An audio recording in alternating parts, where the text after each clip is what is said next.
And what was, well, I assume, continue the debate. What do you guys want to do? I don't think the progress would be for you guys. You guys decided. I feel like we ultimately decided on some sort of rest because I don't have any spell slots missing. But you replace those. Right? You used spells. I used spells. I don't have anything tracked anywhere. I'm sleeping. I either did not mark anything. Because you have sorcery points, right, that you can use to recover. I don't have anything checked. I don't have sorcery points checked. I don't have any spells checked. So. Ew. I don't know. Were you? Yeah, and you shot at least one fireball. But if you used your sorcery points to replenish it, I mean, it went ahead and did the short rest as the prayer of healing, she would have gotten back her sorcery points. Yeah. And the sorcery point, So, let's assume you guys did. Well, let's assume you guys did the prayer of healing, which equals short rest, right? Well, 2d8 healing for everybody. Yeah. Well, because and you can do plus if you get a short rest, you can roll your. Well, everybody. Hang on, let me look. No, Klein didn't. Lazarus not. Segura, you're back. You didn't take any damage last week, did you? No, I didn't take any damage. All right. But I didn't.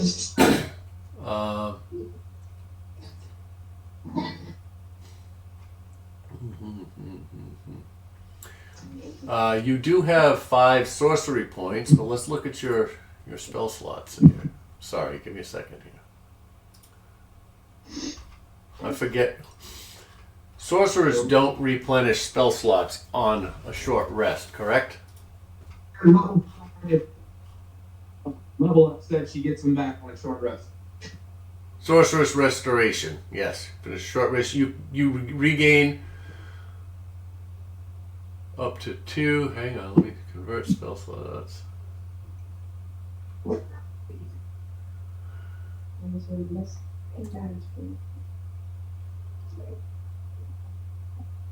On a short rest, you regain 2 sorcery points.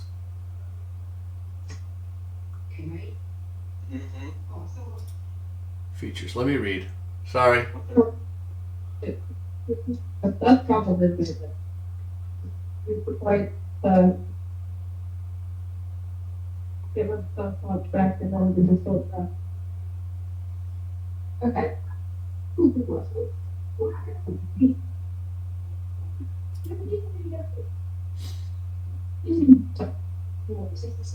Are you missing out, Brian?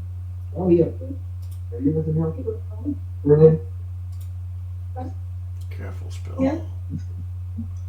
You can do 2d8 and then your roll for a short rest. D8 and roll. Yeah, with the Sorcerer's Restoration, you can regain 2 sorcery points. So, you could. Hang on. You could use 2, regain those 2 after a short rest. Use the remaining 5 to get all of your. Yeah, you could get all of them back. So yeah, you could clear it out. Just use up. Segura, just check off your what the hell is it there? Your Sorcerer's Restoration under actions. Okay.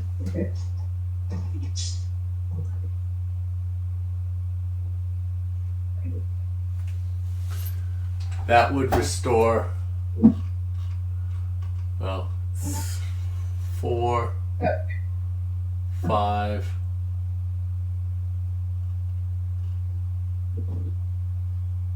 Okay. Yeah, we'll go with that, and we'll call it even. I don't remember exactly what you fired, but yeah, we'll call it even there. Yeah. All right. I know fireball. Maybe 2.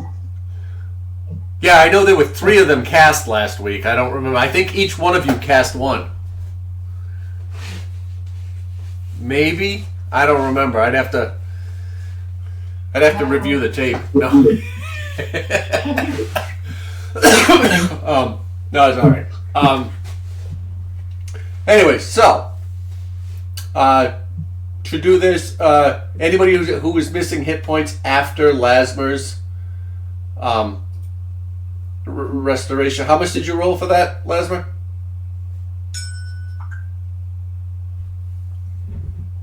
Hold on. I haven't rolled for it. I don't think I'll roll for it.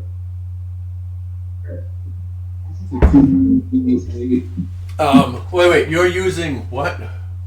Prayer of Healing, right? Yeah.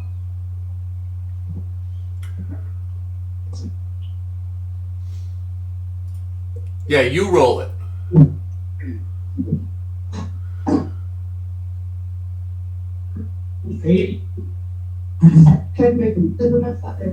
All right, so up to 5. You get to choose up to 5.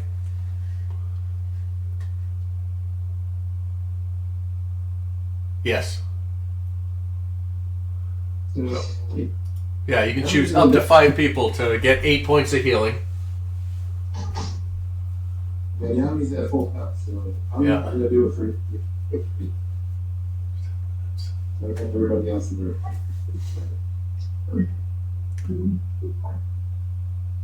All right, and everybody who was affected who still needs healing, you are able to use your. Go ahead and click on short rest, and you can use some of your hit dice to restore hit points. So Zend, you could. Yeah. You could do a lot of good. I just use one hit damage. You can use up to all of them.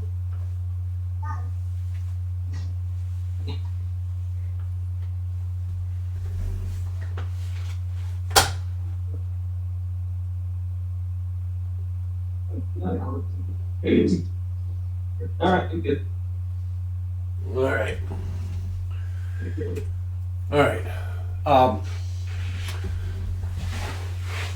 So in the 10 minutes it takes to cast this spell,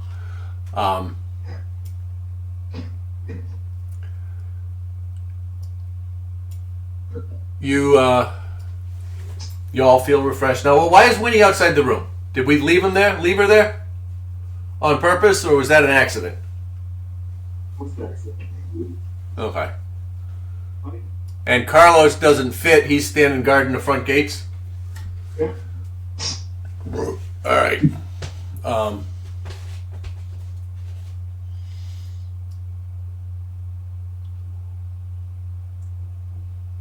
right. You during this time you hear a handful of slamming doors. Doors open and close, slamming throughout the castle. You have definitely, 3 fireballs. Come on, you have definitely alerted other people to your other creatures to your presence.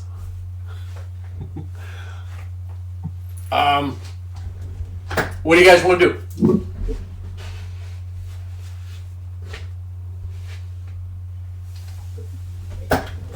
Quiet. I think we were here.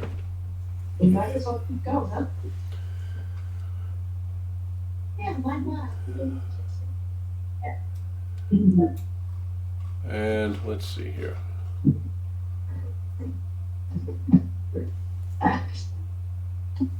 Off in the distance, you hear a bone-chilling howl.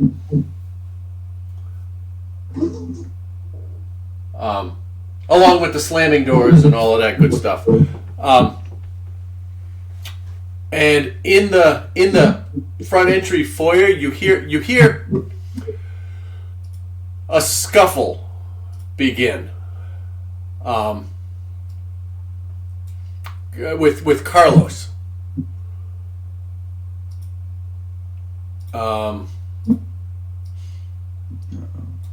Something going on out with Carlos out there. What do you guys do?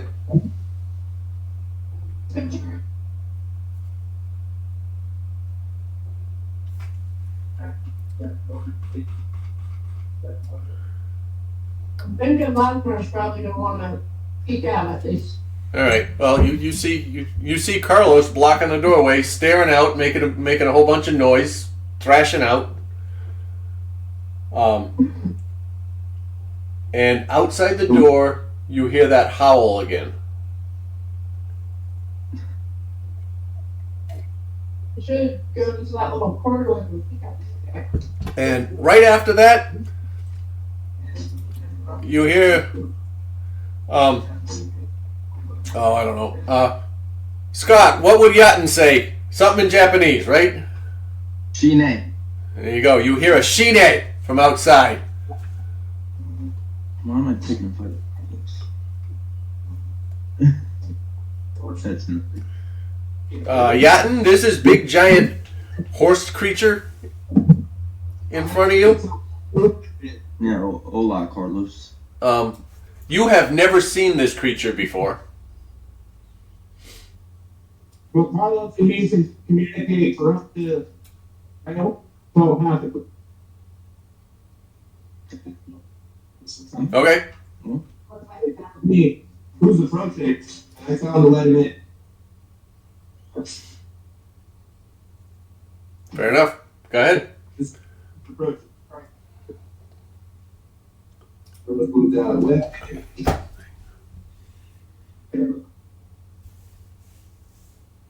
I don't agree. Yeah. Nande? Chotomate. That's All right. okay. That's my job. Hey, Lasmer. I need Carlos to make a dexterity save, please. Oh, Carlos. Okay, so I'm attacking someone. Oh, my bad. No, I didn't say you make. No, I just need Carlos to make a dex save. See what I'm saying? Hold on, I gotta find his stats. It's all good. I'm gonna create. A full giant horse and I'm trying to attack it. My bad. Oh, were you trying to attack it? No, I was just kidding. Okay, I'm good. howling. All right, that would have changed things.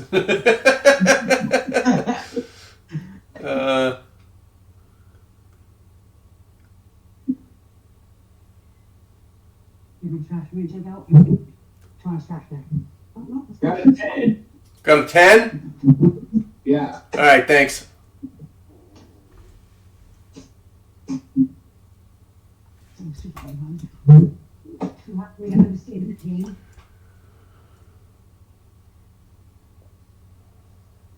All right. So you guys, Lasmer, you came out. You greeted Yatten. What are you guys doing? Hello, friend. What in God's name is that thing? What is Carlos, Lasmer? It's a healer. My Is that your new steed? yeah. There he is. Hello, Carlos. We're gonna head into the room. We were planning on moving forward into this fortress here. Oh, well, let's move in forward. You know, I'm always down to go fight. What the f- Yeah, the 5 seconds death.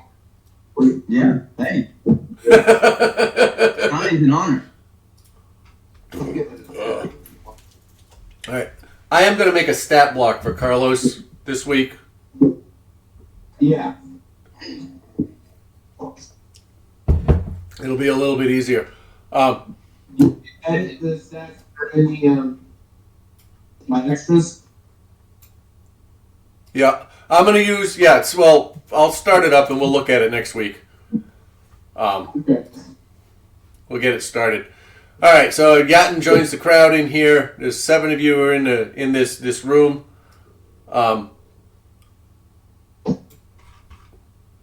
What y'all doing? I think we're ready to proceed forward into this door. Yeah, let's take over the castle. All right. That door's locked. No, my Zen, Zay! break the door. No, we got a lock. We got the lock door. That likes locked doors. Zed likes locked doors. Hates all the doors for like locked doors. So you like breaking down doors? Like locks? Just hitting like locks? All right. Hello.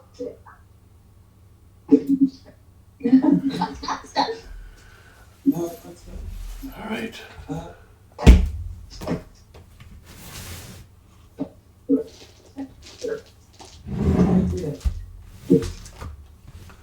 What'd you get?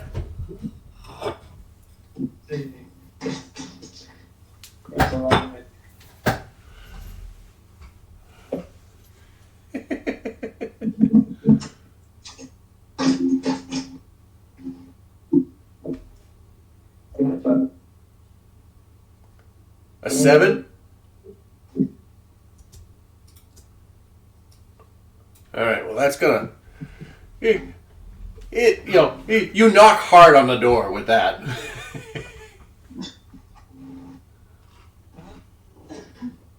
Knock hard on the door to attack it. Oh yeah. What? Sorry. I thought you said you rolled a 7. Sorry, my bad.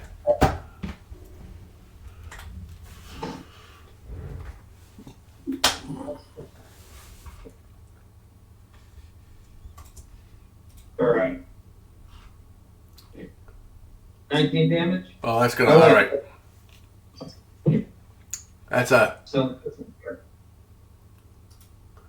6. We might see dogs. where are the...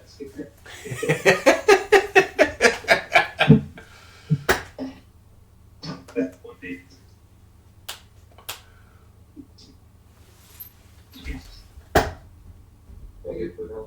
Okay. Yeah.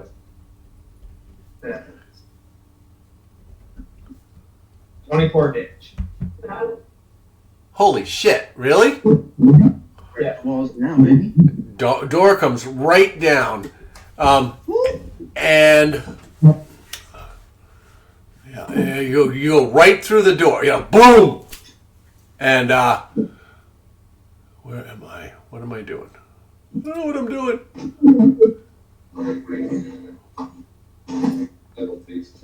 Then makes it into the room. All right. Breathing heavily, screams. He goes, why is there so many goddamn doors? All right.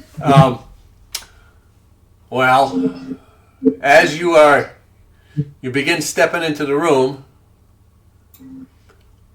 I am. Give me a moment.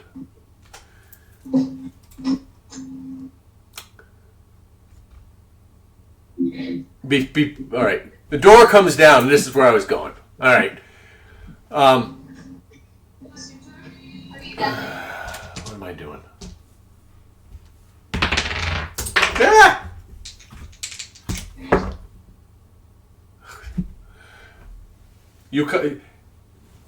Two javelins come flying out of the dark from across the room, and they stick on either side of what's left of the door and the hinge. They stick in the wall, just missing you. All right, you step into the room. You said. Yes. All right, as you step into the room from your left, I need you to make a dexterity. Yeah, make a dexterity save, please.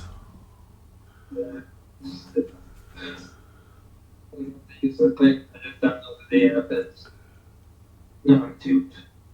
A 2? I need a saving throw. Yeah, please. A deck save. All right, 25. All right. From all right, from your right, as you step into the room, from your right, a claw, a giant claw, strikes out at you. And from the left, as you dodge that, from the left, a longsword comes swinging down in your direction. Scimitar. Both just missing you. As you dodge one, you dodge the other, and a second scimitar comes down with a 16 to hit. What's your armor class then?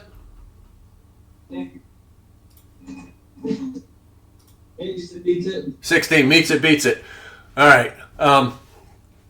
And you take a scimitar, just grazes you.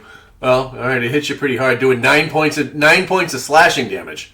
I need, at the very least, you to roll initiative. Who else is going to be involved in this?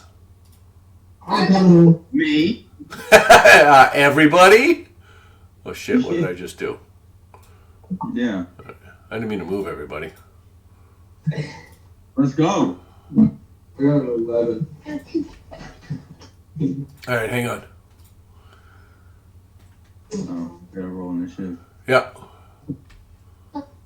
Who got the 11? Lazarus. All right.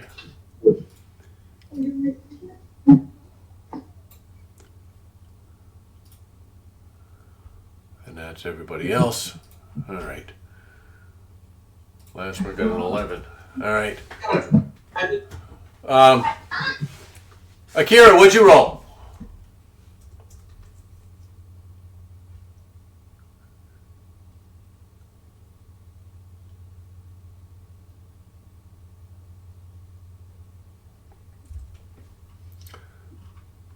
Anyway, guys.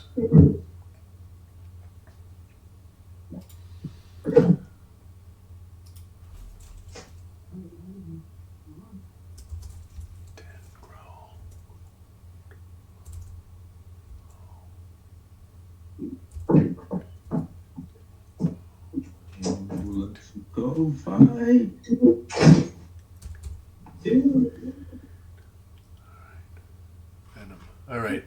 All right, Lauren, what did you roll? Got a 5. You got a 5. All right, Lauren got a 5. Akira, did you get what? What'd you get? I'm sorry, sweetie. 4. 4. All right, Lasma got an 11. Segura, what'd you get? 7. 7. What did Scabbers roll? No, sorry. He rolled a 2. A 2. Oh my God, really?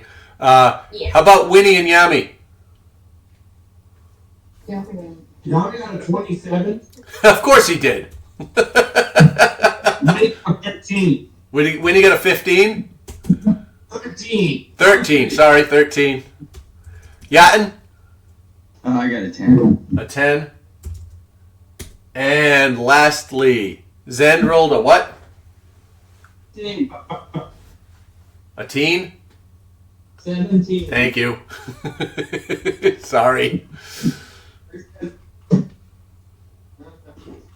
All right, can I adjust those here? No. All right, and this begins. So we start with Yami at the top of the round.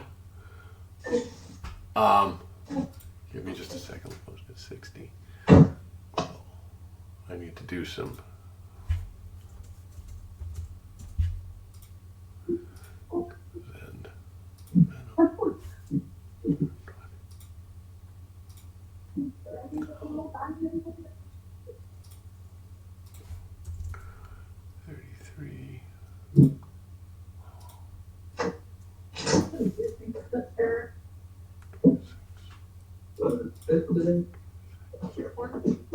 Yeah.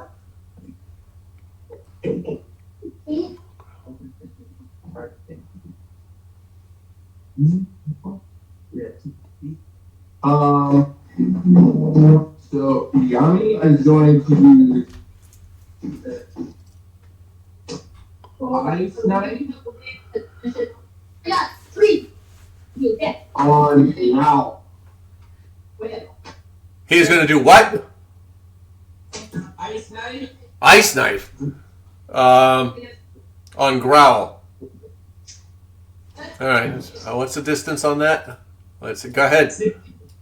Yep. All right. He's only 35 feet away. All right. Go ahead. Go ahead and roll your attack. We go Yummy at the top of the order.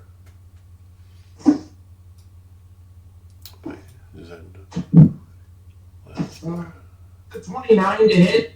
Jesus. That. I guess that hits. We just thought KK do dice miss, so London's rolling KK's do dice. Ah! I don't like those dice. I'm banning them from the game.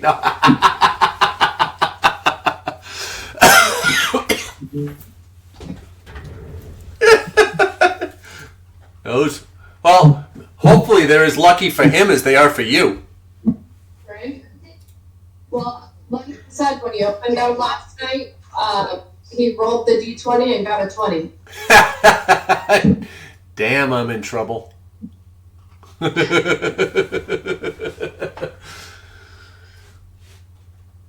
damage. 6 points of damage?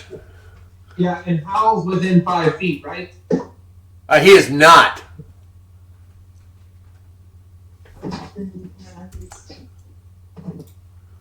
Okay? He is. No, he's 8 feet away there. He's like a full square. Okay. So that the knife comes in, it flies just over Zen, who's still dancing out of the way of the claw and the skimmies, and it strikes right on the breastplate of this swordsman, this goblin standing in the corner, and you hear him, oof, and then you hear an explosion in the dim light that you see in this room. You hear an explosion, and go ahead and roll for the damage for growl. Did they make a dex save on that? I forget. No, there's no save, right? It was 6 damage. 6. 6. Thank you. Hang on, he does make a dex save against an 18. That's a 4. Yes! Takes 3 points of damage. All right, you hear an explosion, and it happens. Yeah, he rolled a 18, which ties it. So I didn't roll for the explosion. I'm sorry. oh, you didn't roll for all right. Roll for the explosion. My bad. Whatever it is, he's taking half of it.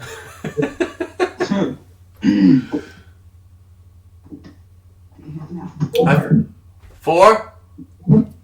4. 4. All right. That takes care of that. All right. That and you like I said, you hear the knife hit. You hear the thunk, the tink, and an explosion, and the shattering tinkles of ice shards hitting the ground. Does that end Yami's turn? Yes. Okay. At this point, you see... Actually, let's see here.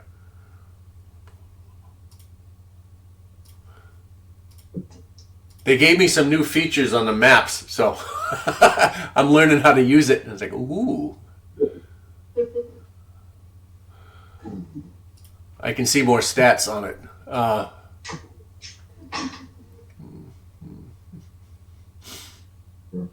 No.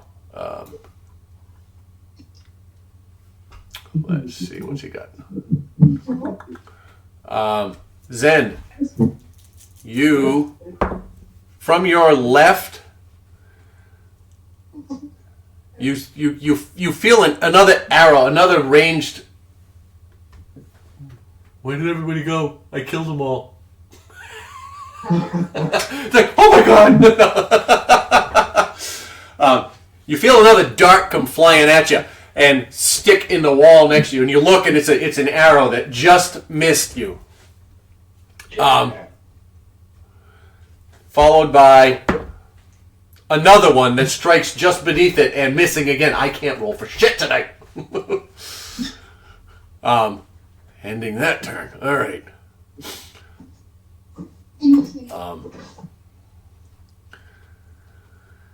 It is now Growl's turn. 5, 10, 15. Out of the darkness comes running. Oh, you guys all have night vision, dark vision. Yeah. Yeah. Yeah. All right. So out of the corner of the room, not out of the darkness. Not very sneaky, bro. I'm not very sneaky. And I thought at some point, didn't one of you not have night vision? I mean, dark vision? Yeah. Over to the new set, I got dark vision. Okay, that's when it happened. All right. Because I was looking at it this morning, and I was like, I thought one of us didn't. Last night. No, but he got it when we converted. All right. Running across the room comes this the one that Yami hit with the ice knife. Come running across the room with his scimitars up. At the only person he can see. It is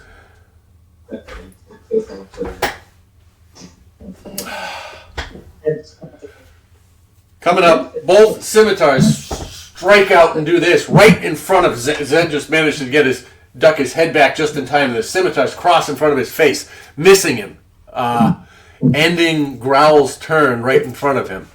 It is now Zen's turn. Zen.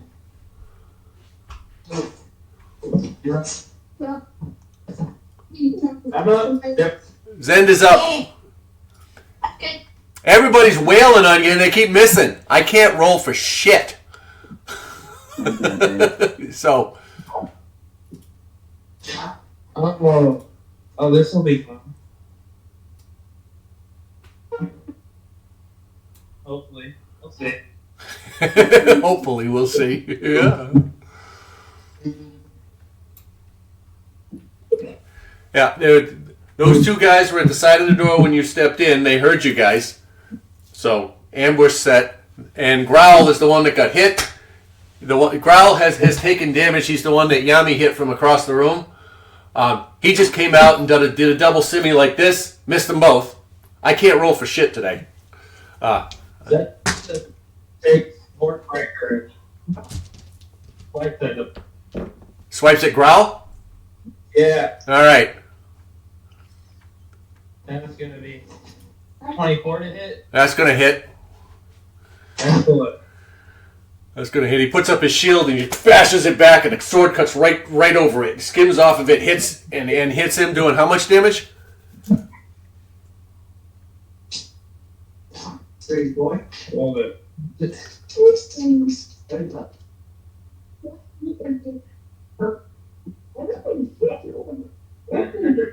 You remember I took the point? It is, but I can't do that.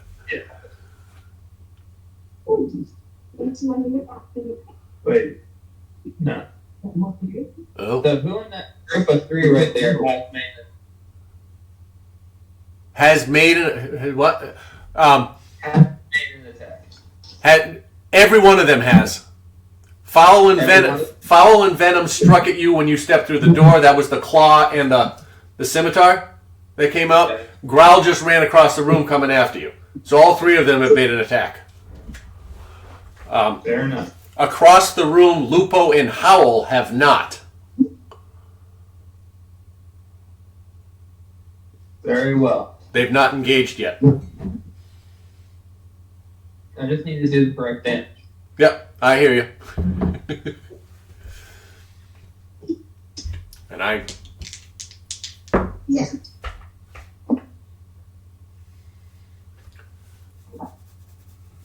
I would have done it. One, but that's all right.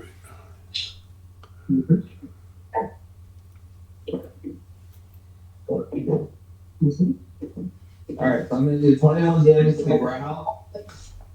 21? 21. Alright. 21 damage to Growl. As you swing, You slice through him. You cut him off. Cut him off. Where? You come in, deflects off the shield, takes the shoulder off. He falls down. Arm goes one way. Arm and the shield go one way. He goes the other. Takes Growl out. Go I ahead. use cleat. Yep. Swing at foul. All right. As you come through, go ahead. Make your attack. 9. A 9. 9 does not hit. I'm sorry. Very well. I'm gonna make a second attack at Venom. All right. Go ahead. Make your attack.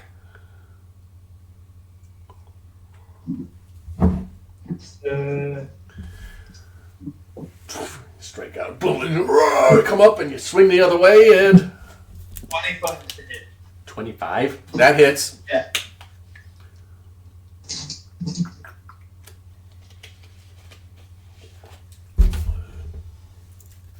Now this.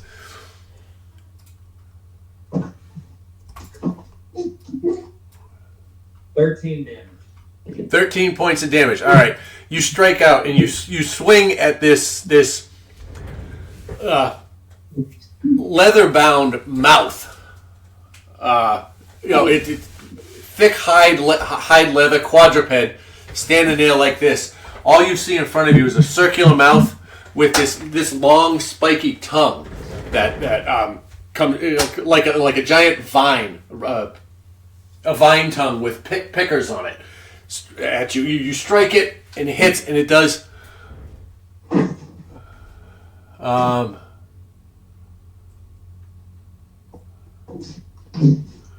After that swing, that is going to. All right. How many points of damage was that? It was. No. But it's. Oh, sorry, 4. Yeah, you're right, 13. 13. All right. What type of damage? It was 13 damage. Then. Yep. What type? There'd be a slashing for 9 damage and a piercing for 2. Okay.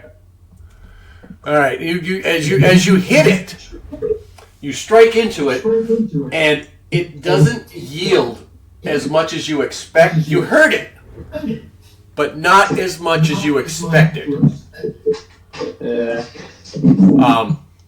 Does that end your turn? No, Zend is going to move over to the corner of the room where the wavy thing is. I don't know what that's supposed to be. Oh, it's a curtain. You see a curtain over there. As you step away, both Venom and Fowl are going to make an attack of opportunity at you. Huh? No, they can't. Why not? Zephyr Strike. When did you put up Zephyr Strike? The last. Oh, that's what the tan is, right?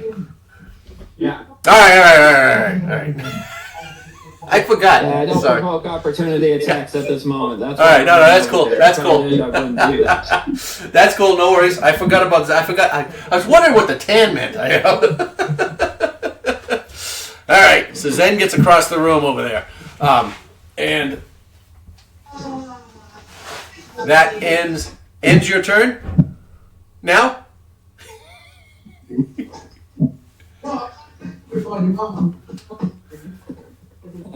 That's. Well. Honestly, can you move me over a square to the left? Right there. I'm gonna end up right there. All right. Cool. At this point,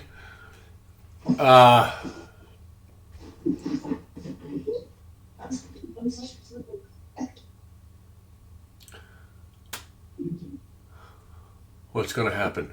Venom moves with uncanny speed at you, and no, actually, he doesn't move. He doesn't move. Does it? No, he does not move. But that tongue lashes out at you. Ew. with a 18 to hit. He's gonna lick you to death. So there's an 18 to hit, which I'm pretty sure hits, right? Because you had a 16? Yep. All right. Doing 12 points of piercing damage and 4 points of acid damage. What size are you? You are medium? Yeah. All right. I need you to make a...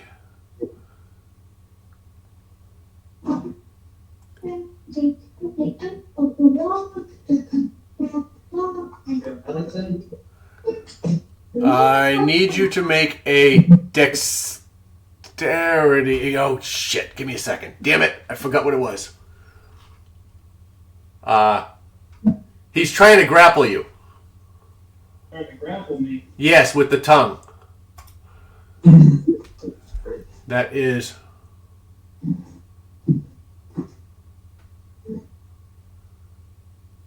I'm not trying to avoid it, I'm trying to break out.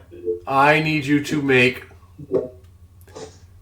strength, an athletics or acrobatics check, please. Your choice.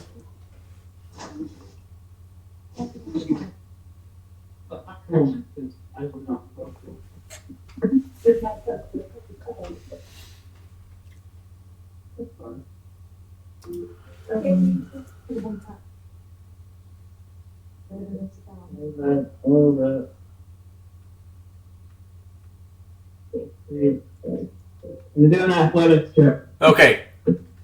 Whoa. Thank you.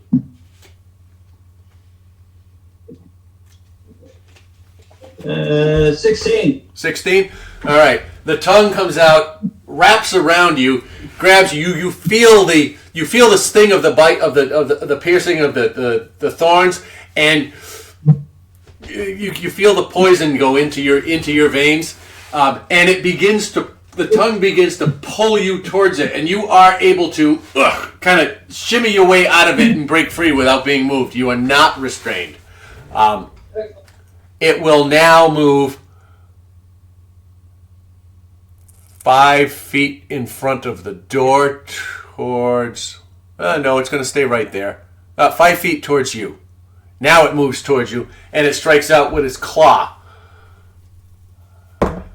And that is a... I can't roll. 13 to hit? How much? 13. The claws strike out and just miss you, ending its turn. It is now time for this guy to do something. He's coming in. Going to stand here.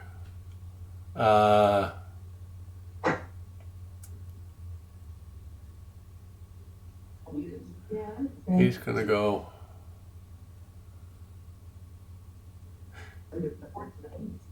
He is going to go here. And he's going to fire his longbow at... There's a longbow. Javelin. I'm sorry. Oh, shit. He already threw the goddamn javelin. Fuck. All right. And at this point, he's going to stand here then. Sorry. He already threw his javelin. And he's going to make two scimitar attacks on you. Because you're the only one in the room. That's a 10 and a 14 to hit. Neither one of them hit. He's a whack, whack, nothing. Ending his turn right there next to you. He's actually going to step forward one more spot. Ending his turn. All right, it is now Winnie's turn. Lasmer, you're on deck. Yatin after that. What is Winnie going to do?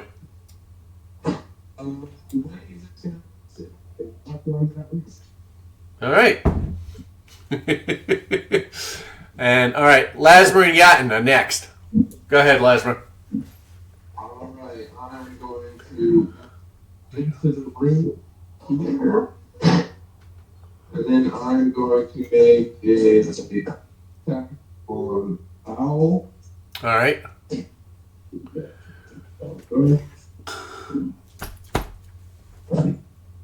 With my. Yeah, I'm gonna Hunter's Mark first. I was waiting for that.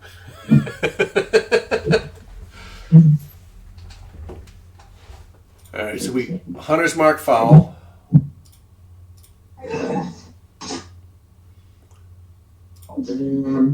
Then attack with my trident. Yes. 15 to hit. 15 to hit.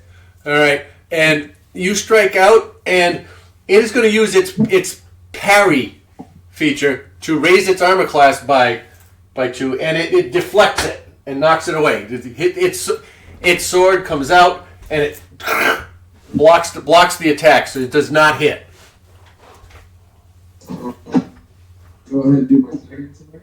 All right. 24 to hit.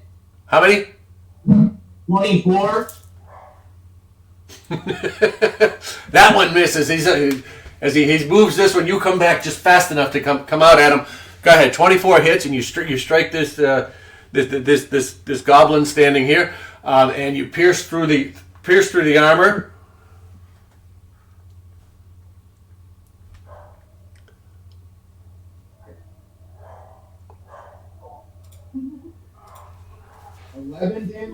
Doing 11 points of damage. All right. You feel it, and you shake him around a little bit, and he's hurt. He's not looking too good. Sorry, go ahead. I started with my trident, so next needs me Constitution saving throw. This is Topple, right? Yeah, 16. All right, give me a second here.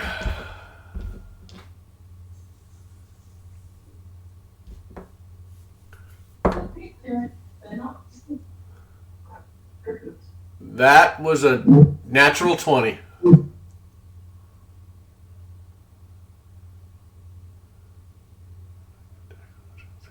So he does not fall prone as a result.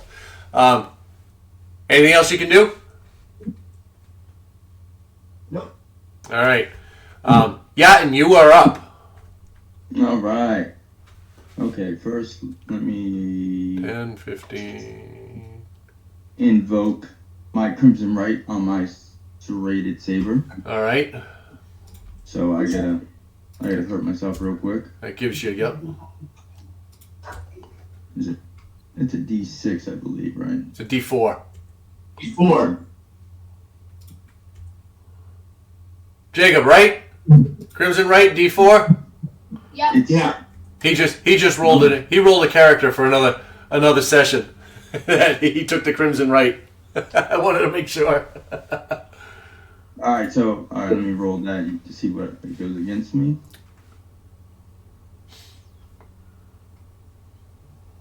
Four. Okay. All right, 4 points. 4 points of Let me damage.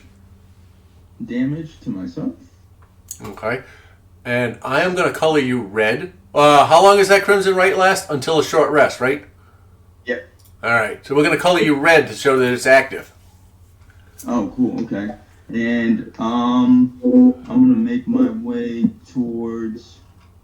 What's the yellow round foul? What's that? That is Lasmer's hunter's mark. Doesn't mean anything to you. It's just for him. Oh, okay, yeah. Let's move the foul to attack. All right, you step through the door. So I'm within 5 feet, obviously. Yeah, you can stand in the doorway, and then you're going to have to get out of there, unless you want to stand in the doorway the entire time. But yeah, go ahead. You can come in there. You are within melee range. Go ahead and make your attack. Sweet. Because I have, my Crimson Right active, that gives me. Oh, I have 3 attacks on him. Because I get the extra one with Crimson Right. And I get 2 attacks now because of level 5. Alright, so roll the hit first.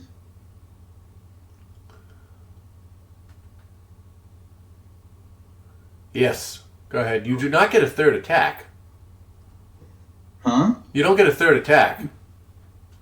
I get, it says because level 5 you get two attacks per action, and then with the Crimson Right, Right. give me a special one. Where does it say that? I'm just trying to. I'm still trying to understand this. That's why. While the raid is in effect, attacks you make with this weapon are magical and deal an extra damage equal to your Humorcraft die. Okay. Yeah, that's not an extra attack. That's extra damage. Oh, that's yes. So I get that's what my bad. Okay. No. All good, guys. I want to make sure because attacking twice versus 3 times changes a lot of things versus getting extra damage when you attack. Okay. All right. Cool. Go ahead.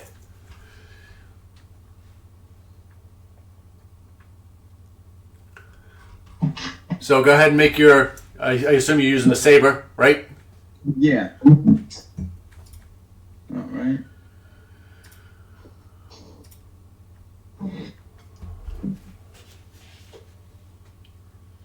Boom. So I rolled 14 damage and then. So what did you roll to hit? 1. All right. So as you strike out on this first one, you come across over the top, and the sword sticks in the door jamb. It just kind of comes across it, and you don't hit anything coming through it. Your second attack, if you want to do it. Yeah. All right. So roll to hit again.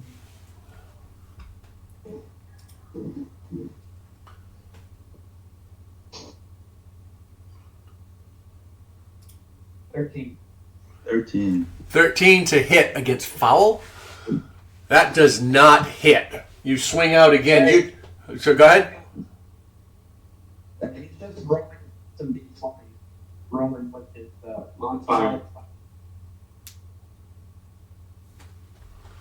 So all right. What did I miss? Did He only rolled a custom d20. He didn't roll with his modifier attached to it. so that's a 19 to hit. There you go. All right. That's different. So that means all right. Thank So you, Lesnar. 19 coming through the second time. You hit. You strike, and you make contact to your left in foul, and it breaks, cuts through the armor, at the shoulder, doing 10 points of damage. Scott, if you're rolling digitally, you can just tap on the +6 next to the serrated saber. That will roll your attack correctly and add that. So that comes in and he takes 10 points of damage. He is looking pretty rough at this point. All right, that's your second attack. Is there anything else you want to do on your turn? So, is that how I used with the added bone damage? Now you roll an extra 6. Roll a d6. Oh, it is a d6, right? Yeah. So I rolled a 3. So 3 more points. Yeah, he is looking really rough at the end of this. You come in, you hit him, and just and you give it an extra push, and he goes down to a knee and looks up to you, and stands right back up. And it is now his turn. Yasin, if you want to finish moving, Yeah, let me, you can move to the other side of Foul. can I move to the other side of the room? 5, 10, that's 20 feet. That gets you over there. You can do that. It's going to cost you some extra movement. He gets to attack you, though. Oh, if I move past him. Venom is going to strike out at you. You have to stay within range of the person. You can move out of the doorway, is what you're saying. Yeah. Yeah, so my best course of action would be in between both of them? Yeah. Yeah. You could go there, which does not invoke an opportunity attack from foul, but however, the Caneloth in the next to Zend does get an opportunity to strike out at you, and as you step away, it's going to bite at you, and that's a 21 to hit. So it bites you, doing 7 points of piercing damage And hang on. 1, 2, 3, 4. 7 points of piercing damage and really 6, 10, 17. 22 points of force damage. For a total of 29 points of damage. Oh, I just got rocked. Divided by 2. So 11 points. You have resistance to bludgeoning, piercing, and slashing damage. So 11 points. 11 damage, points of damage to you. That asshole. I told you guys battles were going to get tougher. Yeah. The monsters are getting smarter. Okay. It is now. Does that end your turn? Because I don't think I can do anything else. I already used my bonus action. Because you can.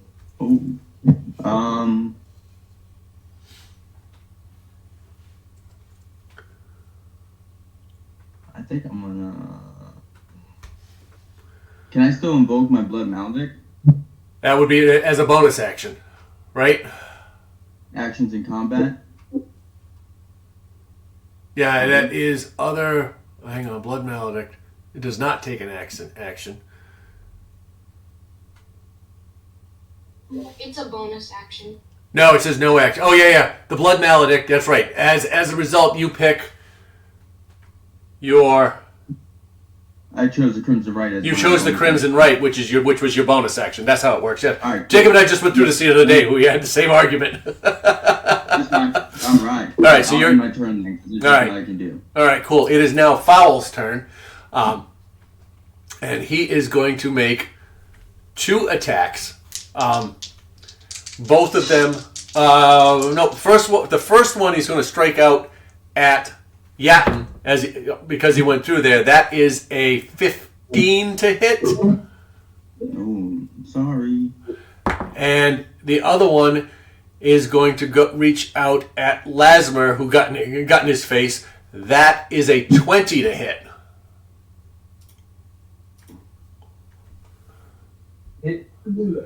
That hits. All right, and that's going to do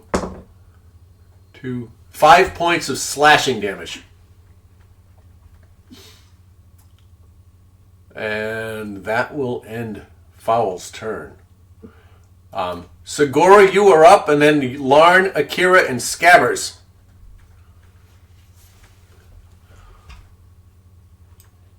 I'm gonna walk towards the doorway so I can see what's going on. Yep. That's that's 15 right there, right? 5, 10. We'll call it 10. You got 20 left. That's cool. As you come in, you see a goblin and this leathery hippopotamus looking sized mouth, right inside the room. You see something to the left of the door. You can't see everything, and it's crazy in there. Zend is looking a little rough over there. What do you do? Cute sorceress burst at Venom. All right. Go ahead. Cragmaw. Is that a... Yeah. Kill Lickitung. Sorcerer's Burst. Is it a save or an attack? It's an attack. Cantrip. Oh yeah, it's an attack. Okay. Sorry. That's all right. It's all good. I got 24 to hit. How much? 24. All right, fine. That hits. You can hit it.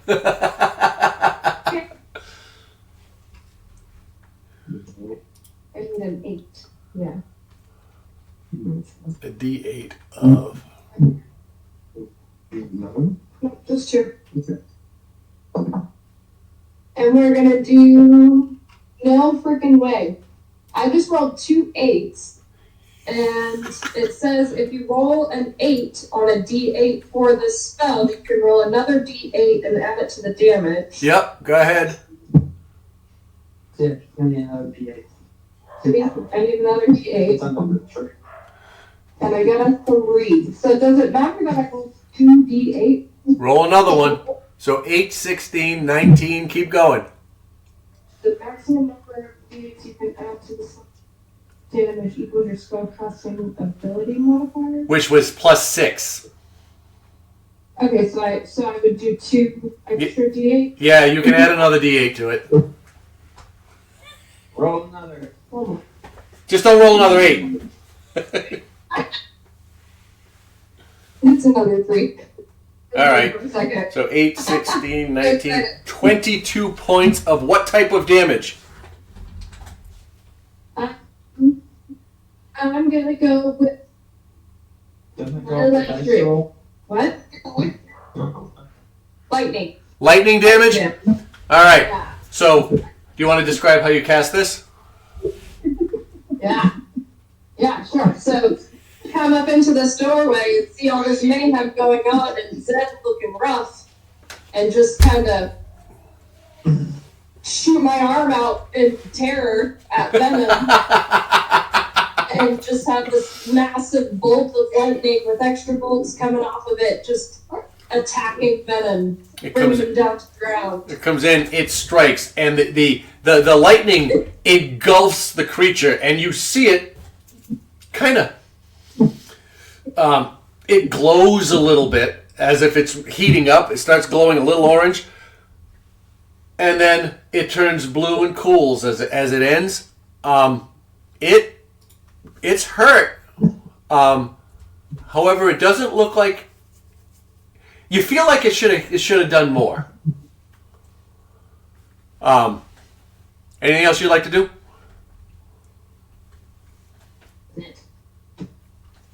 Nope, I'm gonna back away from the doorway. Okay. Got 21 minutes. So.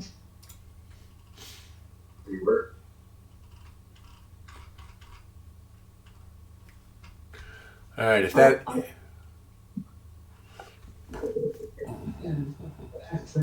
right. Yeah. All right. If that ends your turn, it is Larn's turn, followed by Akira. Larn, what would you like to do? am going to come into this room, go, 15, 20. and the That's, door is open, right? there is no door left. Yeah. Yeah, that's 20 feet. All right, 20 feet gets you there.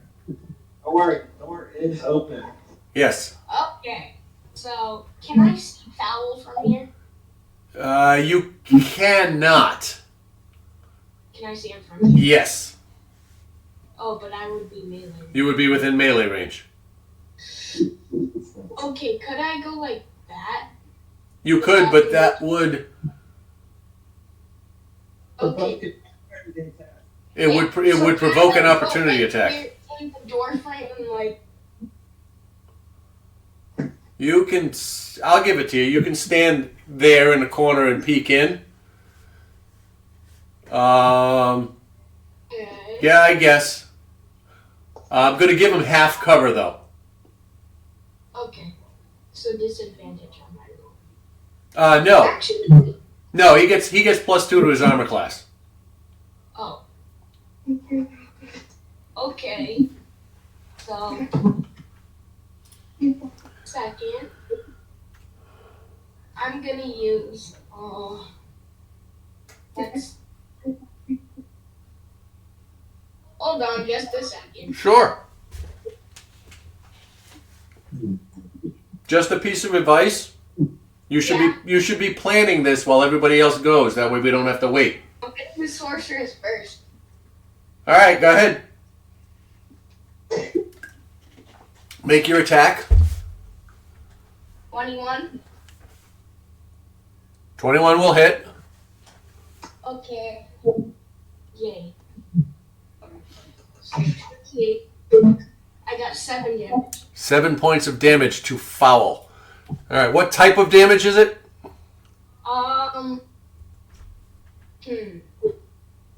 Let's say the options are poison, ice, fire, lightning. Let's do poison. 7 points of poison damage. All right. As you fire this burst from your hands, and it strikes foul, and you see him begin to immediately turn green, and he drops his scimitar, goes to his neck, and as if he's choking, and he falls to the ground, dead. He's done. All right. Does that end your turn, Lauren? Yeah. I'd get out of the way if I were you. Or step into the room now that you don't have... He's dead. So I'll just back up here again. Okay. Right about there. All right. That ends your turn. Akira, go ahead. Your turn. 5, 10, 15.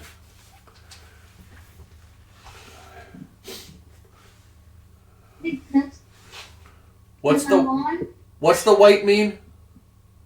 I don't remember.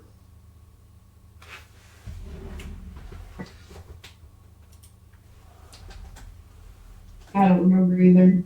There's nothing else up, but she doesn't have anything going on her character sheet. So I think it was just left by accident. All right. Was she unconscious last week at one point? It doesn't matter. No? Maybe we just forgot to take it off. Anyways, Akira, what would you like to do? You step to the doorway. Lauren steps away, and you step in, and you see Fowl, this goblin creature, holding its throat, holding its neck as it falls to the ground and dies. Scimitar skitters away as you stand in the doorway. Behind Lasmer is another goblin holding up a pair of scimitars. What do you do?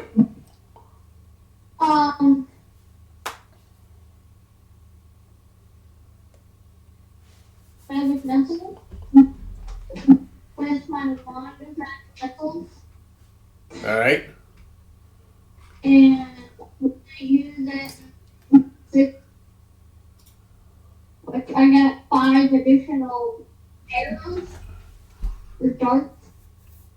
So I can shoot out 8 darts.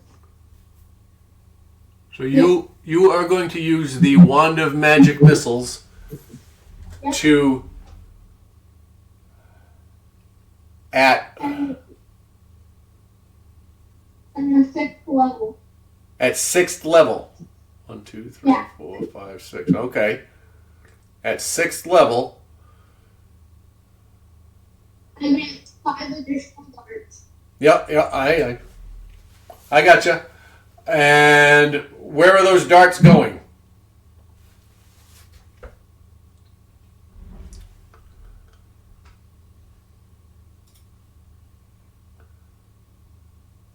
We've got Venom, Owl, and Lupa. Well, up to date, so you have 8 with 3 people. Actually. We could do 1, 2, 2, 1. Okay. Okay, so, I'm gonna shoot 3 at Venom and Howl, and then the other 2 I wanna send at Bo. All right. So go ahead.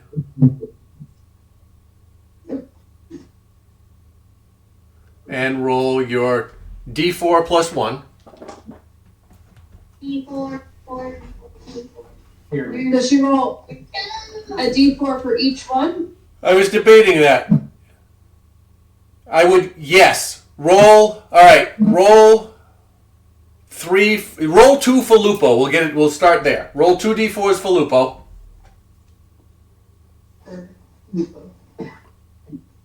Don't matter. Shoot. Yeah, you are. And that's force damage, right? 7. 7? All right, Lupo takes 7 points of force damage. Where is he? There he is. You see both bolts hit him, and he kind of steps back a second, and bounces off the wall, and regains his balance. Next, roll the 3 for Howl. 7 again. 7 again. All right, and similarly, you see Howl take a half a step back as he gets thrown off balance with this force attack. Where is Howl in this list? Sorry. That's 7 points of damage. And go ahead and roll the last 3 for Venom. Zen's gonna point. Zen's gonna point. It's like, shoot him in his butt face. Yeah. 3? 7. Oh, 7. Again. Okay, that's what the third time in a row. And Venom takes 7 points of damage. You see this, it hurts him. You can see it. He doesn't really move, because it's, but you can tell it. You can tell it hurt the creature. Does that end your turn, Akira? Is that just All right. What does Scabbers do? Scabbers is going to. Scabbers isn't on the map. Yeah, straight rolls. Okay, Scott, Yes. real quick. Yes. All of us need to take +2 damage on one. 'Cause- +2 on one, +3 on the other 2. Yeah. She got +1 to each roll. Oh. All right. Sorry, Lauren. Scabbers is dead. You didn't bring him back. That's why he was invisible. What? Yeah, I did. Gave up. Oh, never mind. No, I didn't. Yeah. All right. Hang on. Let me. Lupo +2. Howl +3. And where is Venom +3? There we go. All right. So that brings us to the top of the round, and it is Yami's turn. From back there.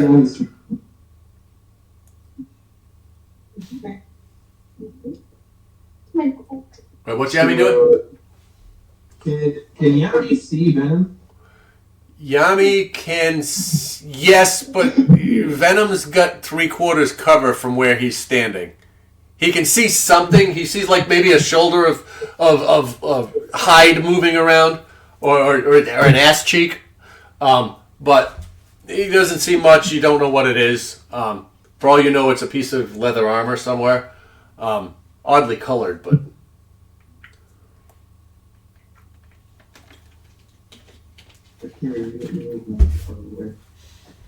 Oh, Yeah, look. I got it. Okay, great.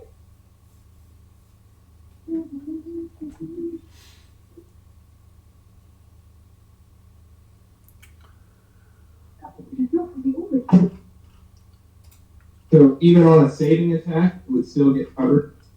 On a saving throw, he's going to have advantage on the save.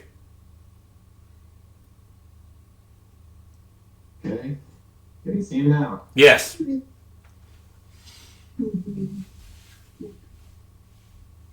Gonna toll the dead. Okay. That is, what's the deck save on that? 18. All right. Save.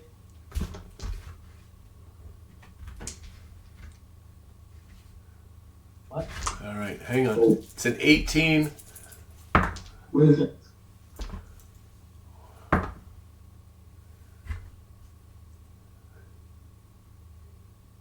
Wisdom. That is a shitty 11.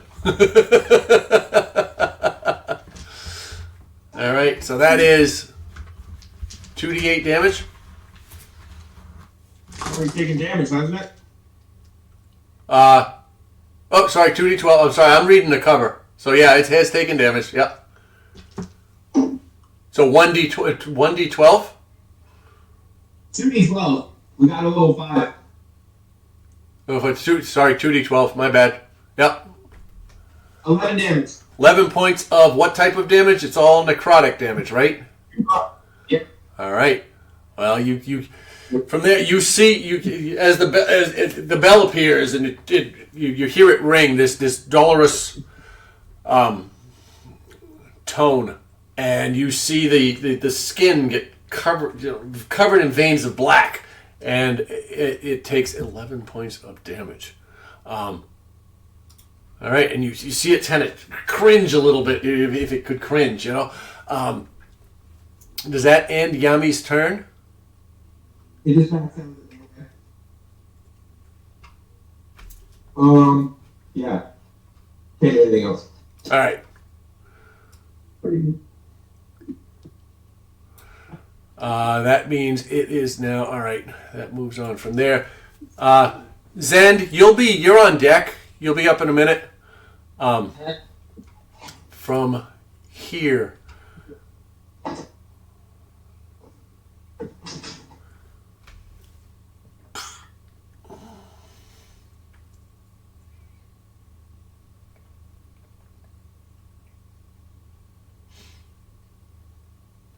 All right. So,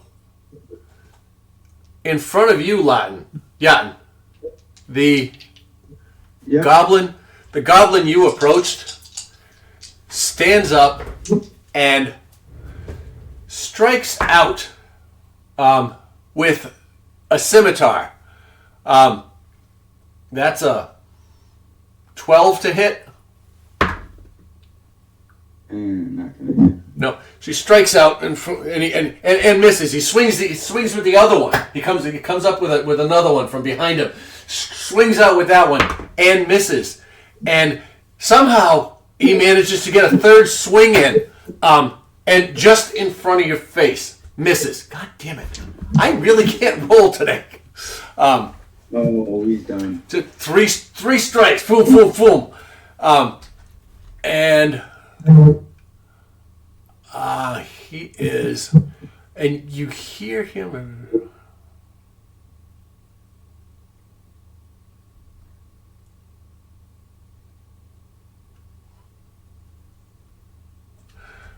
All right. I'm just trying to figure out what else he can do. Die. Well, so from here. He jumps up onto the altar and down on the other side between you guys, ending his turn. Zend is up. Winnie and Lasmer will be the next two player characters to go. Zend, it's your turn. What would you like to do?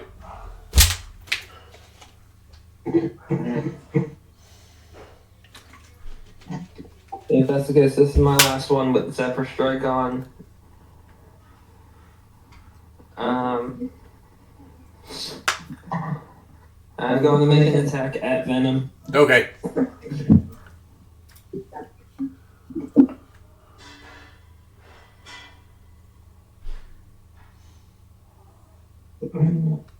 Uh, 17 to hit. A 17 to hit. 17 does hit. All right. What are you Hordebreaker? Yep. Okay.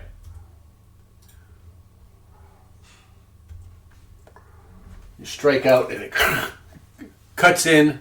You see it catch right here in the face. Doing Indeed, doing 21 points of damage. 21 points of what type of damage? It's sorry. Gonna be 18 of slashing and 3 of piercing. Okay. All right. You strike in, and again, it doesn't quite do as much damage as you thought. You said it was a total of 21? Yes. Okay. It's just you look at it and you go, I hit it harder than that for a moment. Is what you think. What else you want to do? I'm going to cleave at Howl. Okay. Go ahead and make your attack roll at Howl.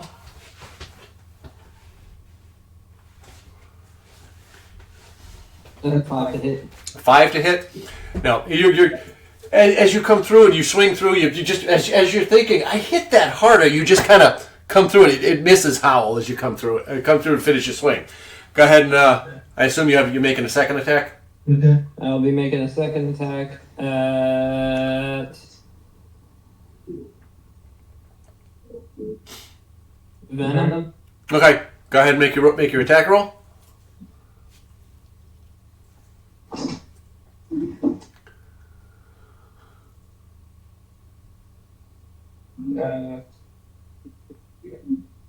At 26 to hit. That is definitely going to hit. Go ahead and roll damage.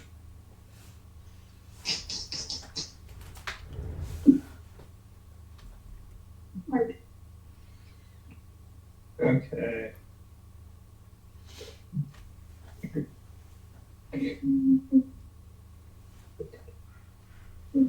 Give me 19 of slashing and 6 of piercing. Okay, for a total of 25. For a total of 25. All right. And again, you come in, you swing, and you hit it, and it thunk. You take it out, and you're definitely hurting it, but not as much as you expect to. Does that end your turn?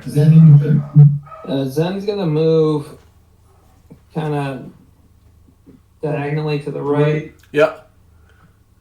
and Zephyr Stroke is gonna end once I hit over here. All right. It has expired. Yep. All right. Cool. All right. Does that end your turn? That'll No. end my turn. All right. Cool. All right. At this point,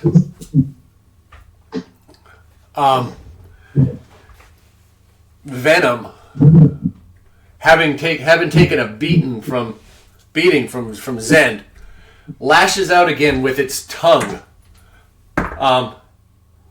That is a natural 20 for 27 to hit. Okay. Um, Going down.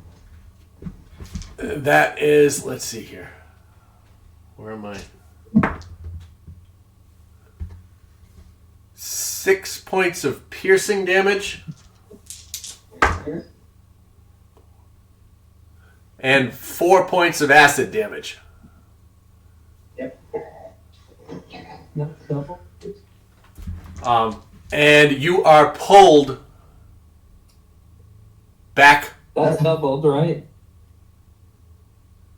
It will be in a second. Yeah, I only rolled regular damage. So, sorry. Hang on. Add another 7 to the piercing. And 2 more to the... 7 to the acid and 2 to the piercing. Hits all damage to me. I'm down. Yeah, it's all damage. It's not going to push you over the top. And because you are unconscious now, you fail your dex save, and it pulls you wrapped in that tongue towards you. And it also slashes out with its claw at Lasmer behind him with a 19 to hit, which it does not hit, right? Right. Just misses. And now that it has him, it is going to move at half speed. It is going to drag Zend with it. This way. 10. No. It's going to go 10, 20 feet. Lasmer, go ahead and make your opportunity attack.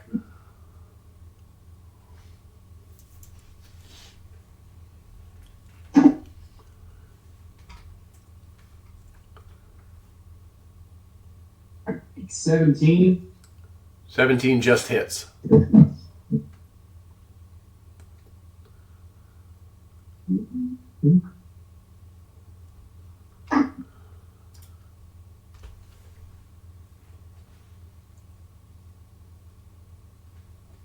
$15 damage.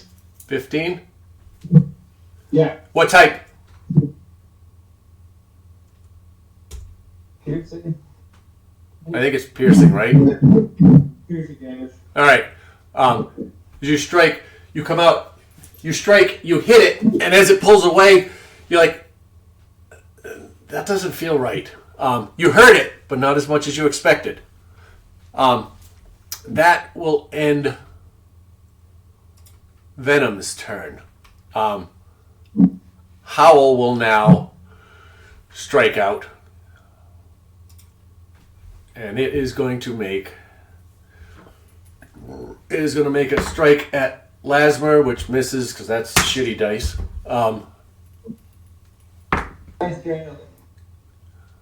Oh, that was. Hang on.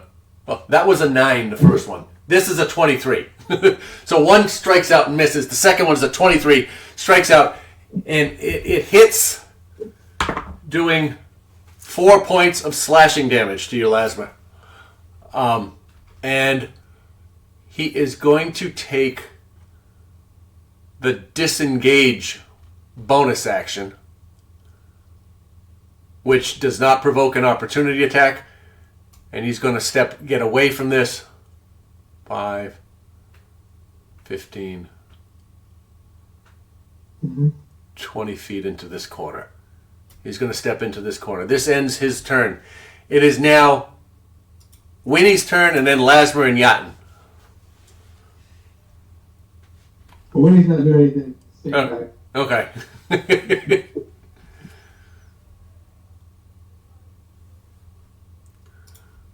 All right, Lasmer, you are up, and then Yatin on deck. All right. Then I use my bonus action to transfer my hunter's mark to Lupo. Okay. Going to attack with my trident with advantage.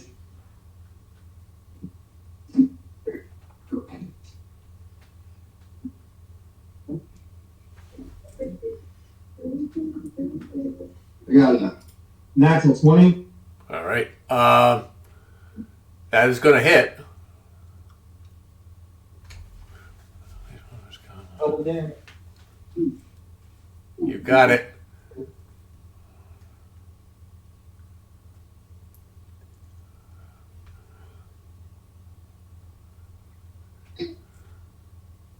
But that's gonna do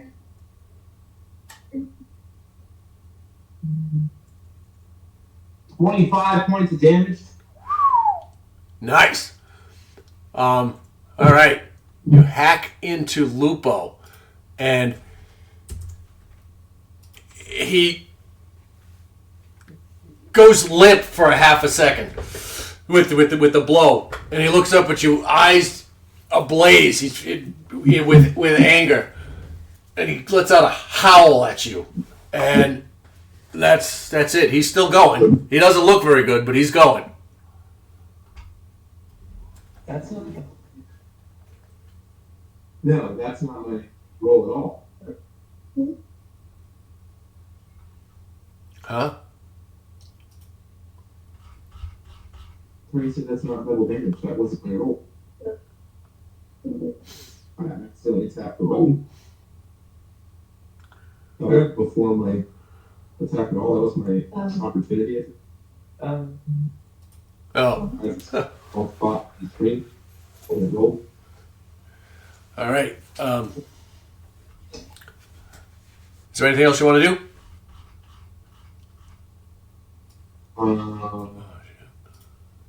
You have a second attack, right? Huh? You have a second attack, right? Oh yeah. I want to attack again. Sure, go ahead and make your attack roll. I was wondering if you were going to do that.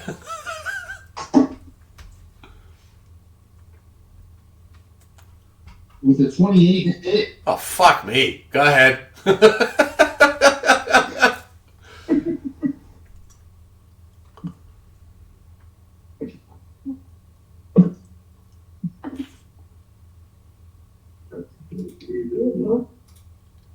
14 points of damage. 14?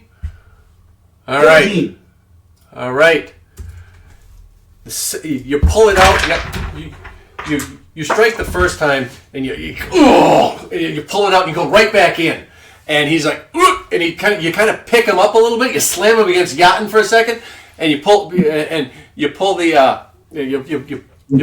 I keep wanting to call it a pitchfork. Pull the trident out, and the fire goes out of his eyes for a moment, and then returns with renewed vigor. He is looking like shit right now, but he's still standing. Does that end your turn? Yes. All right, Yatin, you are up. Segura, you're on deck, and then Lauren and Akira. All right, well, let's go to hybrid transformation. All right.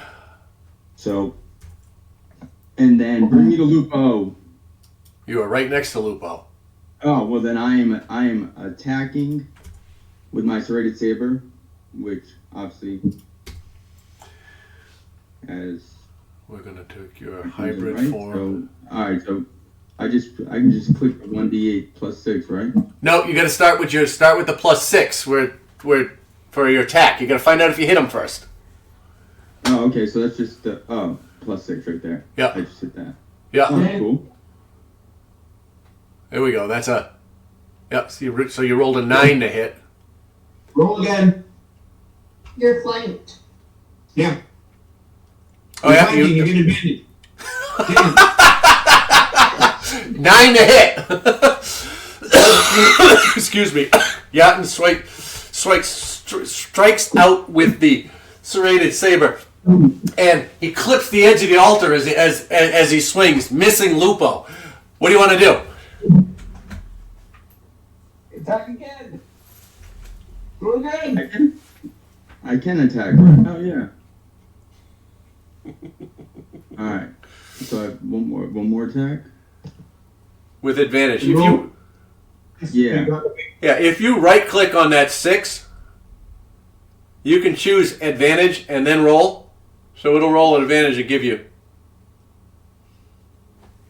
That's a little better. Was that rolled with advantage or? Mm-hmm. No, that's just a. Alright, roll again.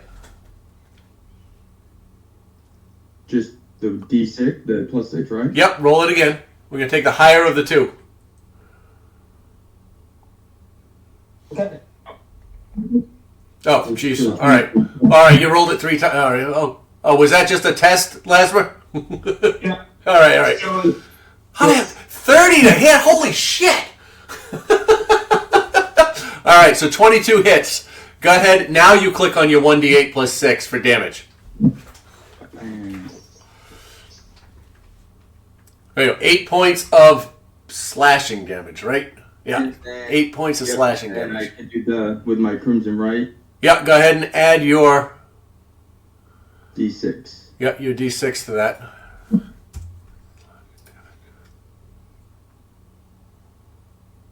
Son of a bitch. All right. As you the second one, you strike, you hit the altar, it skims off, you come back, and you do it again, come in the other direction, and Lupo doesn't see it, so he doesn't move, and you come across, and it comes in, and it catches him in the side of the neck, and you can see blood starts to spurt, and then as a second move, you use that saw blade on the weapon to cut a little deeper, and you watch as the jugular explodes all over the place, and he immediately drops to the ground limp. Shine. No more Lupo. Does that end your turn? Yeah. Okay. All right, we got Segura, Lauren, and Akira.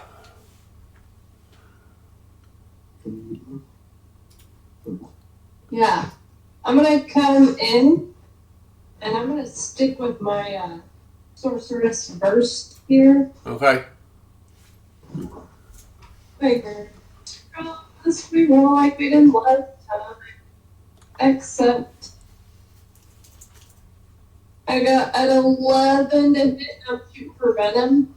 For venom, sorry, that does not hit. 11 does not hit. That burst comes in and it strikes. You see it strike that arrow slit opening just above and to the left of where it stands, and it shoots out the window. Is there anything else you want to do? Can do?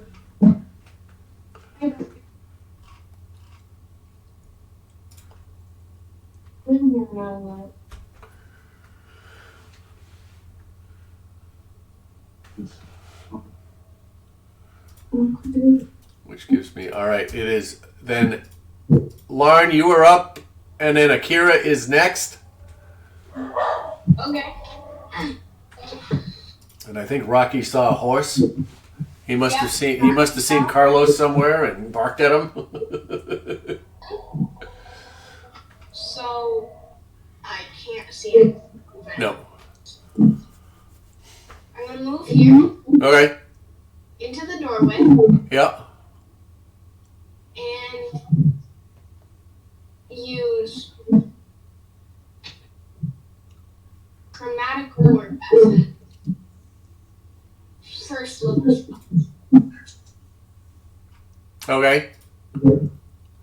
So not 20, so 27 to hit. What are you hitting? Wait, what? What are you aiming at? Oh, venom. Venom. Okay. All right. So that will hit venom. And as a... Why is my first level chromatic orb 6d8? That doesn't seem right. That doesn't. Well, it is 68 because you crit. Oh, right. Okay. Because you rolled it and clicked on it, it doubled the dice for you. 9 damage. How many? 9 damage. 29 points of damage to... All right, let me dig. What type of damage? Here, let's do acid. Acid damage? Yeah. All right. Actually, hold on, let's do lightning. Lightning? Yeah. All right. So, you want to describe it? No. No? All right. So you create this sphere of energy that you hurl in the direction of venom. All right. And it strikes, and I'm sorry, you said lightning, right? It strikes and it explodes in this electrical charge around it, causing it to shake and twitch. And then as it clears,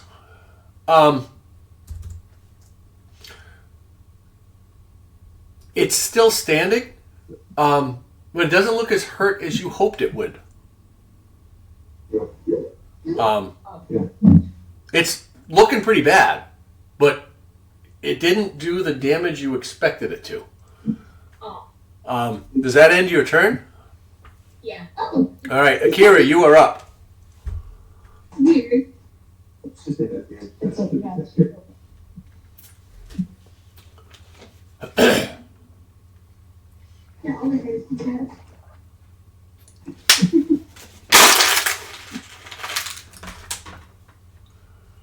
Oh, it's a pair up.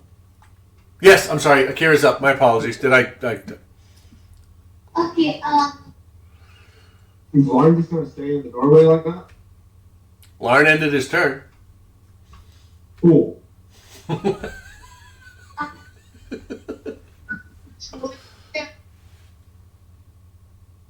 want to go in the room. All right, you can go. You can get through him. It's going to cost you twice the movement, so 5, 10, 20. You're in the room. Go to over to Zen. Don't want to do that. You have a distance here. Oh, Look at your concentration.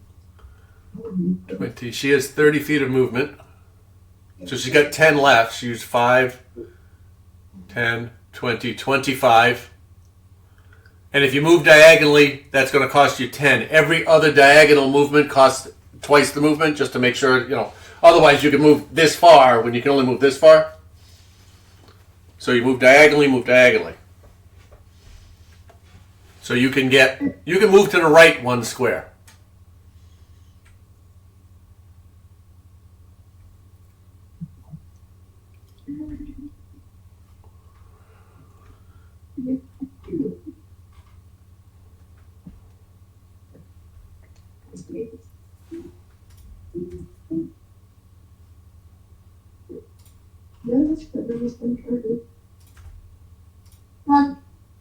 It's human word. Yeah. It's not a twitch spell.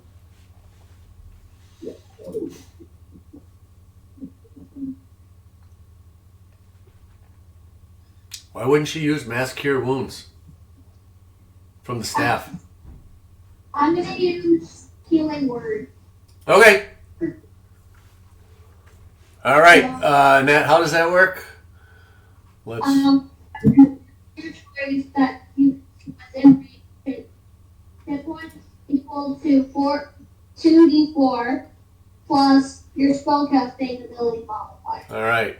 So go ahead and roll your 2d4. Add 4 to it. Are you doing it to Zen? I assume. Okay.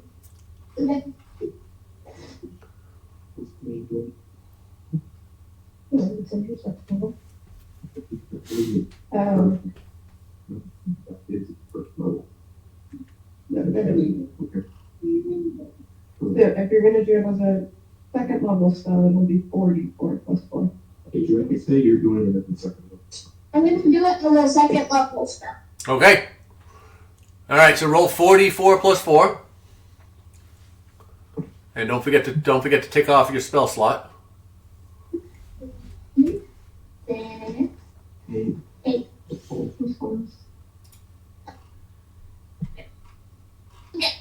Fail.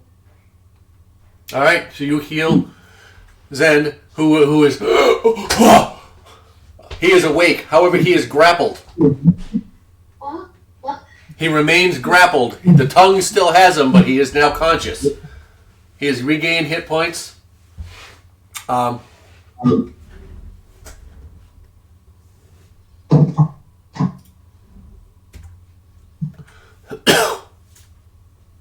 right, 12 points back. All right. Is there anything else you can or want to do on your turn?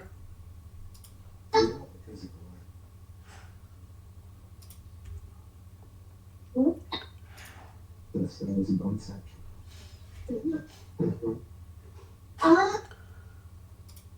I want to use. Yeah.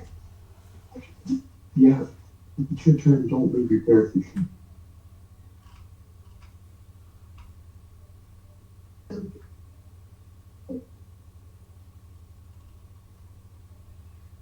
Well, I'll still have the spells. It's okay.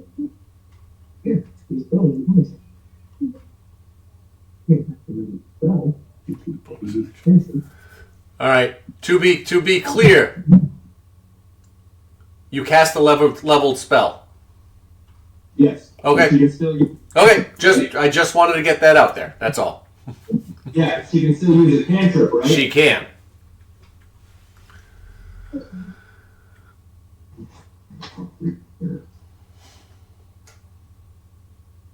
I think I know what I want to use Forklift on the only. It's been my turn. I'm gonna use it on Venom. Okay. Go ahead and make your attack roll.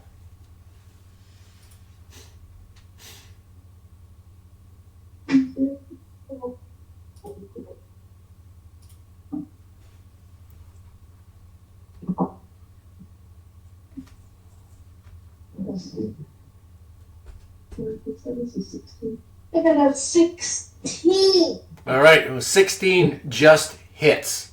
Good job. All right, go ahead and roll your 2d6 of damage.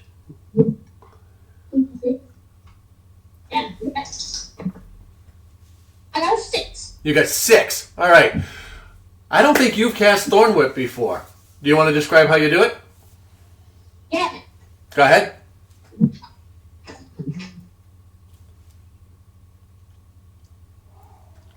So, like, a thorn, the thorn whip, like, comes out of the ground, and I, like, grab it, and then I, like, put it behind me, like I'm gonna whip it at something, because I am, and I'm gonna whip it really hard at them. All right. Total Indiana Jones. You watch this root grow up out of the ground, this vine of thorns, and she grabs it and she swings it, and she whack, thwap right into this creature. Go ahead. And it wraps around him, and and you see it get tugged in your direction as you pull. And how many points of damage? You said 6? 6. 6. It hurts it, but not as badly as you hoped. No. Oh, no, I'm sorry. Yes, it hurts it as badly as you hoped.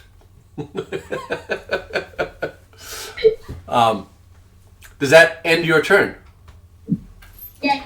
All right. We go to the top of the round. It is now Yami's turn, followed by Zen. 5, 10.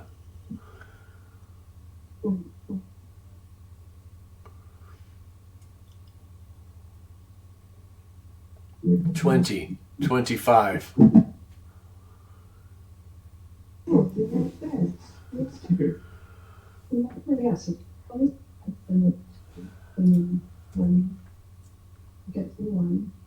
All right, that's 25 to there. And then total that on there. All right, and it's a 18 dex save. Wisdom. Oh, that's what I meant. Wisdom.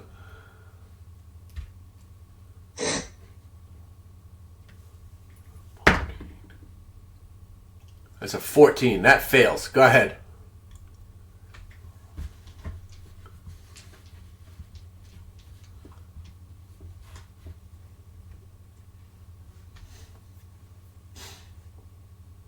Nope.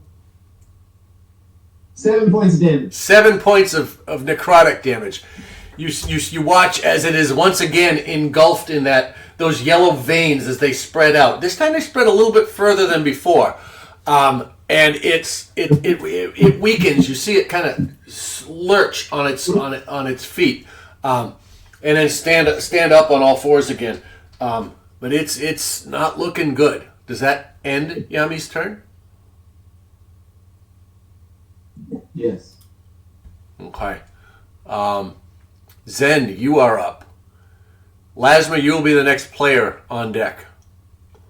Oh, sorry, Winnie, and then you.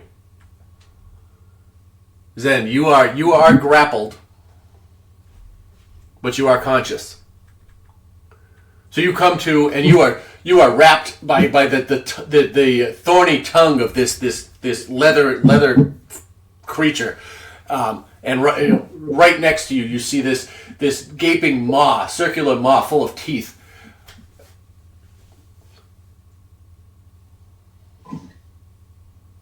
Okay. So I haven't been getting dragged, so I'm guessing I'm prone at this moment. Hang on, I think so. Give me a moment. Check it out. See if there's anything else you want to do.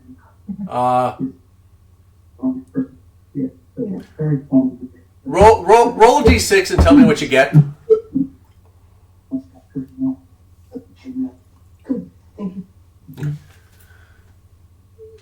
Zen, roll a d6. Tell me what you get.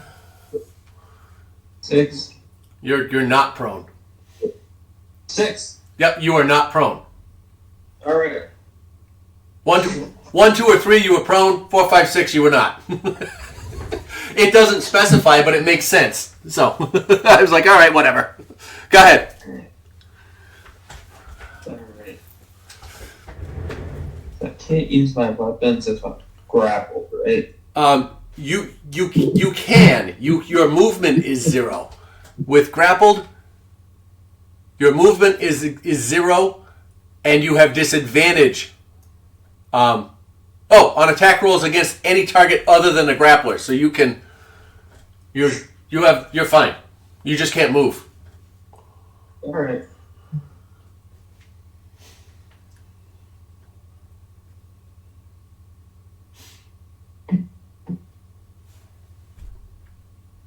What the thinking?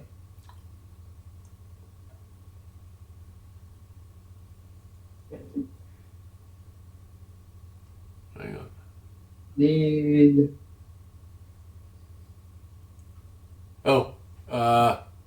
Sorry. It is going to be disadvantage. You are grappled and restrained. The restrained gives you disadvantage on your attack rolls, all of them. Sorry. But anyways, I had to read both conditions to get that in. Sorry about that.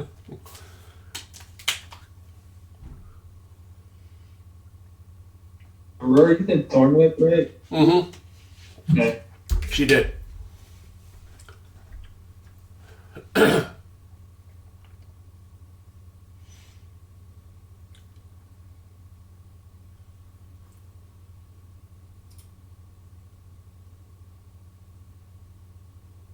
No, doing it. I will.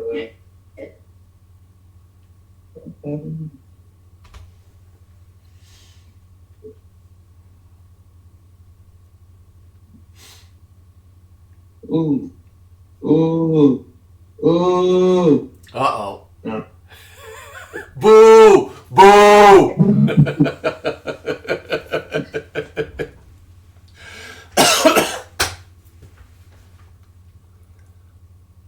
How long did you want this anime was? How what? What kind of would I need to make? If you want to break the grapple? No. See what this creature is. Oh, make a nature check. Nature? Yeah. Does that count as an action or a bonus action? I'll make it a bonus action. Alright.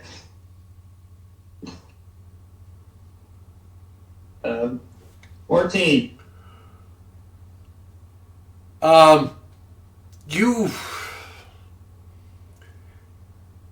It looks familiar, but you can't.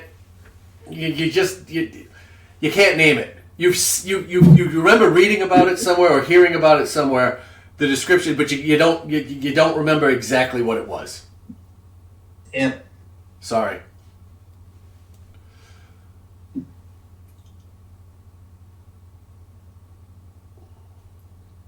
That's the case. I'm going to.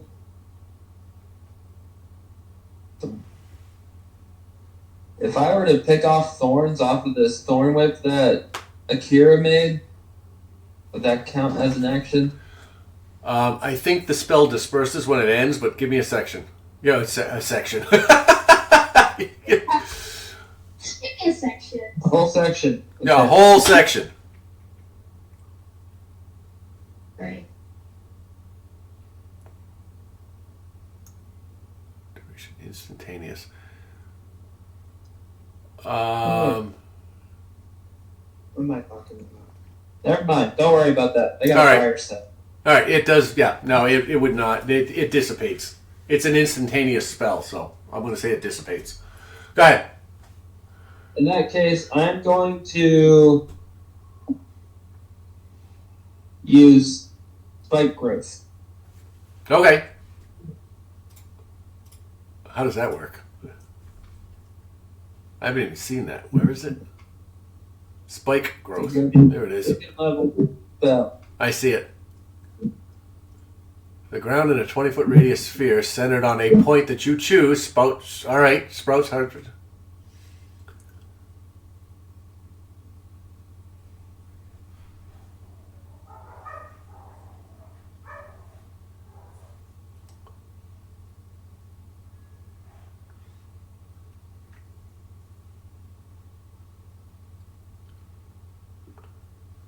All right, go ahead and cast it.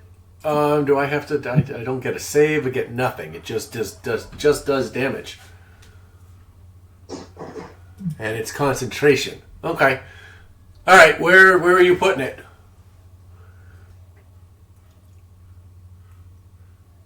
Okay. It's a 20-foot radius. 20-foot radius? So we're gonna go.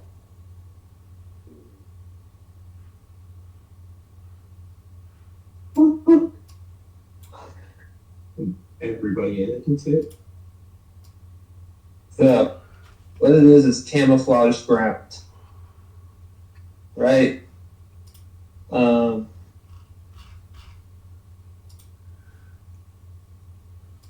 Not completely sure. Well, let's make it. We can barely see it. Camouflage ground.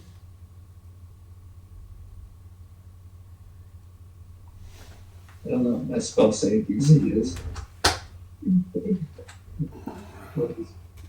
12. Alright. So, in this area that you got, Yep.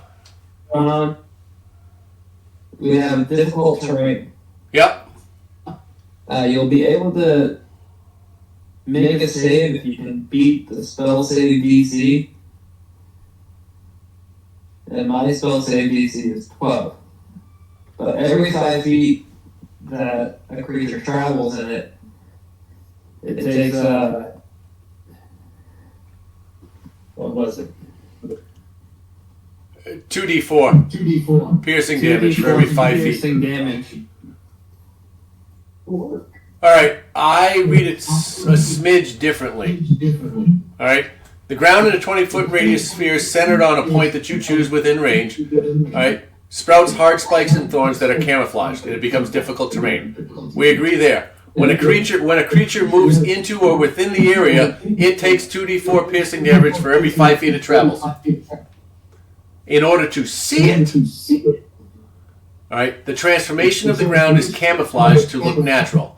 All right, any creature that can't see the area when the spell is cast must make a search action and succeed on a perception or survival check against your spell save DC.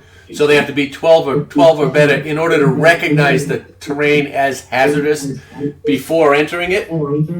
Everybody here saw you cast it, so they know it's dangerous, but everybody in this room will take 2d4 piercing damage for every 5 feet they move for the duration of the spell.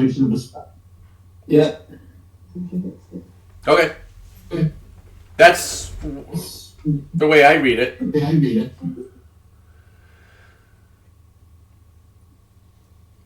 So, y'all recognize that broom spell? I need you guys to start doing some ranged attacks standing still. Yeah. Yep. Yeah, I'm just staying on the corner.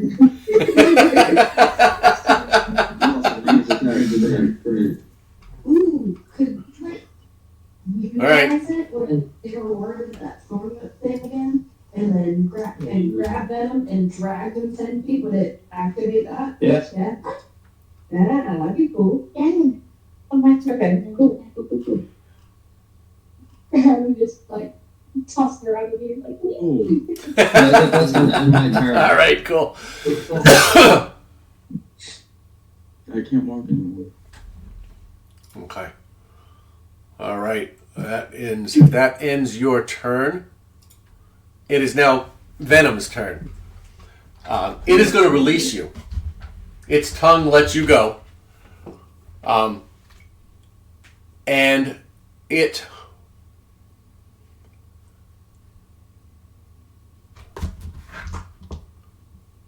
What does it do?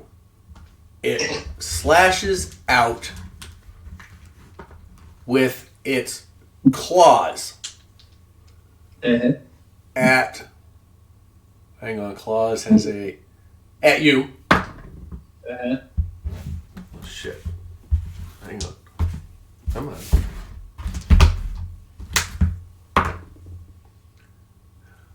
That is a 16 to hit. Hits. All right, 16 hits, doing 9 points of slashing damage. Okay. And 8 points of force damage. I'm down again. All right, which drops the spell because you lose concentration. It is also going to lash out with its tongue again. I'm going to the borders when I was up. Okay. At Got it. Yatin. At me? Yes, and that's a 19 to hit. And what kind of attack is it? That is its tongue attack. It's striking out with its spiked vine-like tongue. It's a 19 to hit, which hits you. Is it a slashing? D12 plus 4. So you have Bludgeoning? doing 11 points of piercing damage, which will be halved. So 5 points of piercing damage. And 3 points of acid damage. Yeah. So 8 total. All right, and I need you to make a... Oh, shit, I forget what the hell it is again. Damn it. What do we do? Grappled. Athletics. Yeah, athletics or acrobatics, your choice. That's what it was. Okay, let me see. Skills. I'll do acrobatics. Oh, athlete, doesn't matter. So just click this +6, right? Yep, click the +6 next to acrobatics. Ooh, athletics. Or whichever. Yeah. All right. Yeah. And advantage? Does that matter? The advantage is you're doing. Hang on, you did athletics, right? For advantage, it allows you to jump. No, it only applies when you jump, float, or break something, according to this. If you click on it, if you click on the A, it tells you when. Oh, that's cool. Oh. Yeah, so that tells you when. So you got a 13. Yeah. All right, you are grappled, and it drags you back towards it. Oh, I like All grappling. right, you are grappled and restrained. All right, so your movement is 0. Your attacks have disadvantage. All right, you have disadvantage on dex saves. All right, it has you there. That will, and it's going to. Now it is going to take 10 or 20, 30, 40, and it runs out of the room behind the curtain.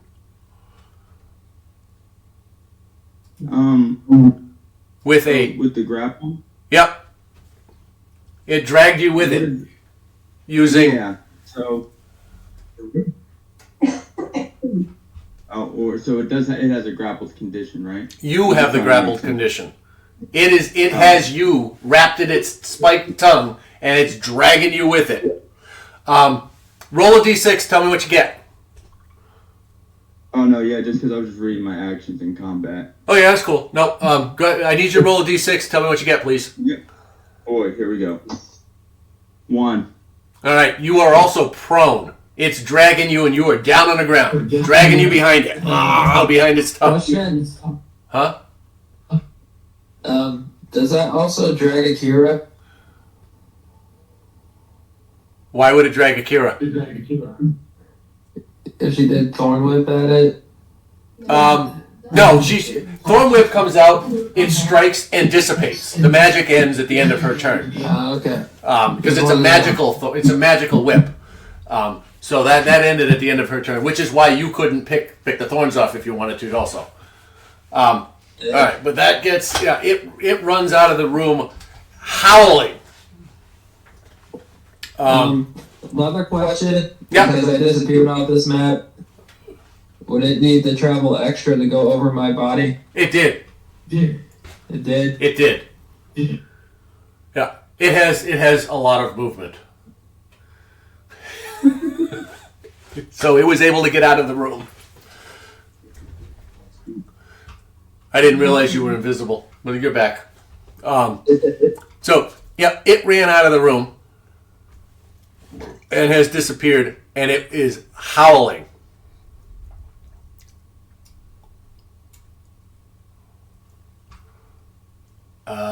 And that will end its turn. It is now Howl's turn.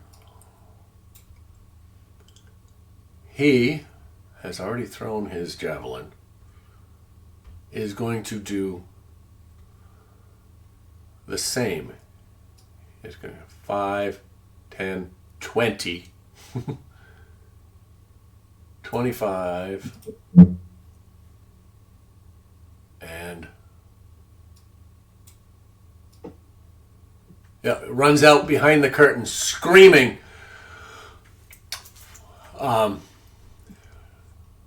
Screaming as it goes. So that ends his turn. Let's do this. All right.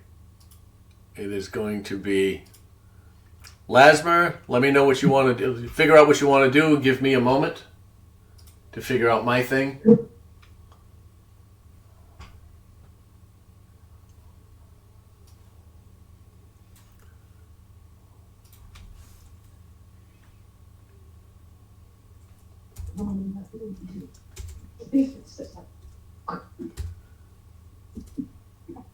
See what's in there. Okay, well, I'm going Good, yeah, because I'm. Wait, can I run through it I there? don't know. I'm assuming. It's for the big lines, right? You copied it first. You did this, yeah.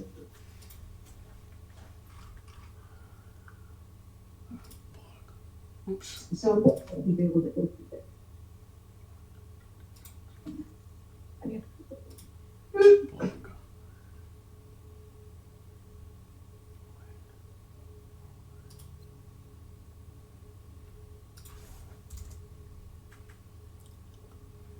All right. What?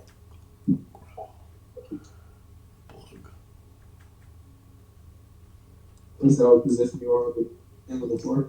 Yeah. 26. Is that what's like on the floor? You see? Yeah. Much harder.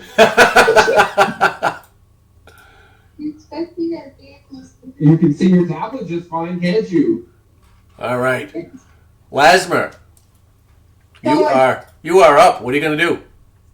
I'm gonna hit Chase, and as I walk by Zen, I'm gonna healing hands for lay hands for 5 HP. All right.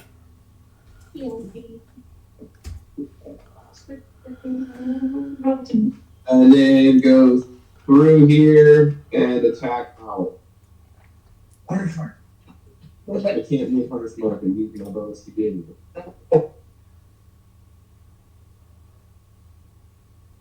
Okay, that's your bonus action. Cool. All right. Just wanted to check. All right. As you come in and you strike out at Venom. Howl is the only one I can see on the screen. Oh, yeah. Sorry. Howl's the only one you can see. As you step through the curtain, you see Venom behind him. All right. So you strike out at Howl. Sorry, my bad. Go ahead and make your attack. 18 to hit. Yeah, I think that hits, if I remember correctly. Yes. 18 will hit.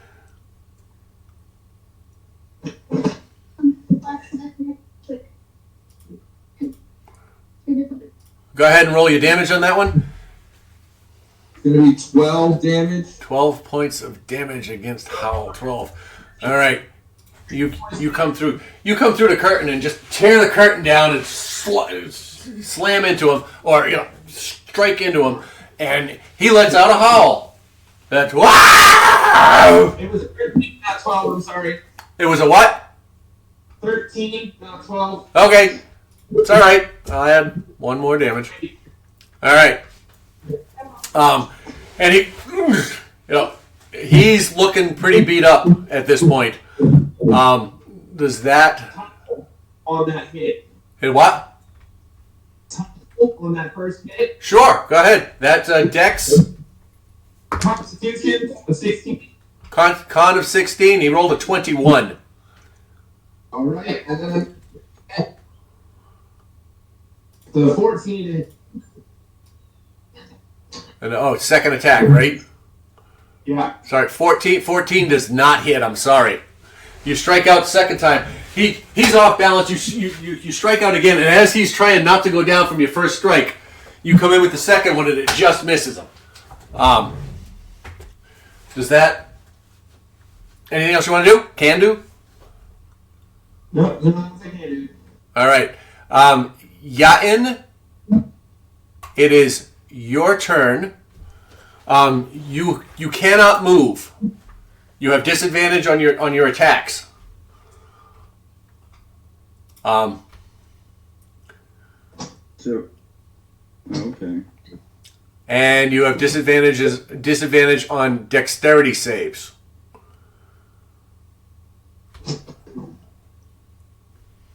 Okay, so, I mean, I can't move, so I can't. Your movement is 0. But I can attack. I can do an unarmed strike, right? Or no? Well, your movement is 0. You can still attack. You have your weapons. Oh yeah, well then that's yeah. Okay. I'm just letting you know this is what it is. But you will be rolling it at disadvantage. So roll 2 d20s, take the lowest number. Okay. So. All right. Predatory strike.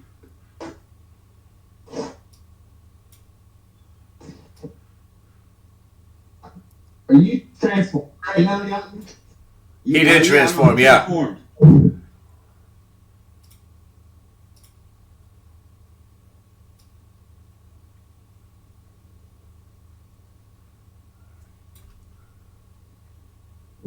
Can you use Why? an action to break the grapple? He can use an action to try and break the grapple.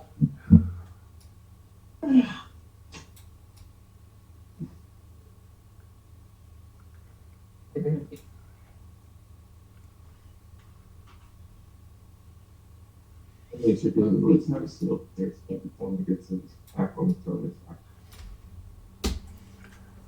If he chooses to.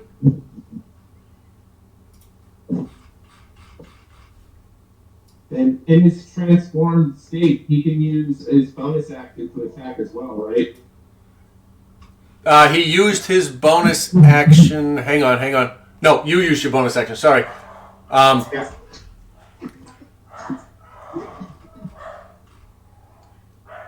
Yes, that would be his second. He has two attacks per action, so he can take an action, which would be to try to break the grapple, or as his action, he can make 2 attacks. But his transformed form gets to attack as his bonus action, right? I'm reading. Oh, I gotta read the right person. Sorry.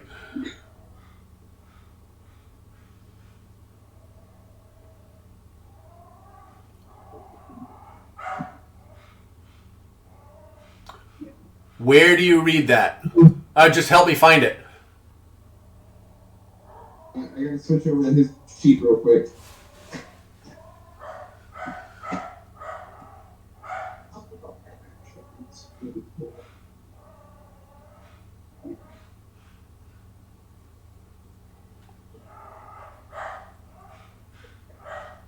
And it says when he uses the attack action, he can make an additional unarmed strike as a bonus action. He has to make the attack. All right. Are you looking at predatory strike under Dex and Strength?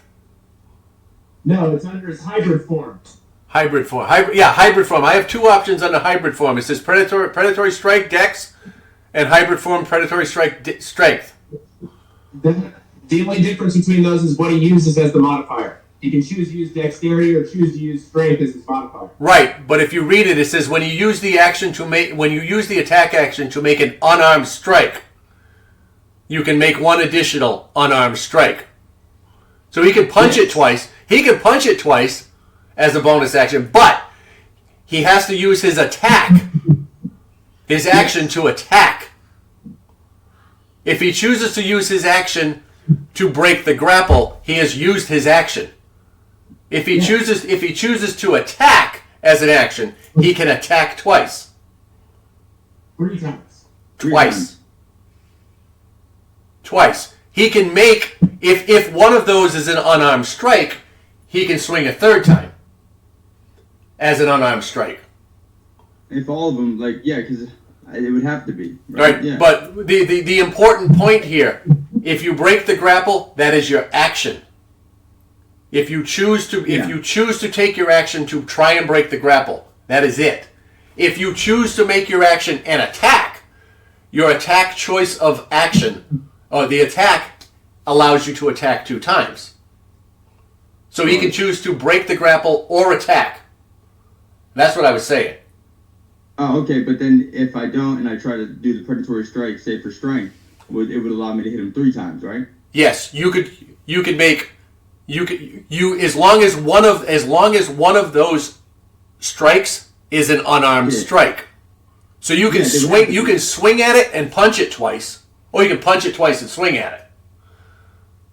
All right, but you can't swing at it twice and then punch it, because one of your choices has to be a punch. Yeah, and then I can add the Crimson Right to my predatory strikes. Sure. Yeah. Hang on. I gotta see, these things get complicated. Yeah. So with the Crimson Right, I can have if I'm yeah.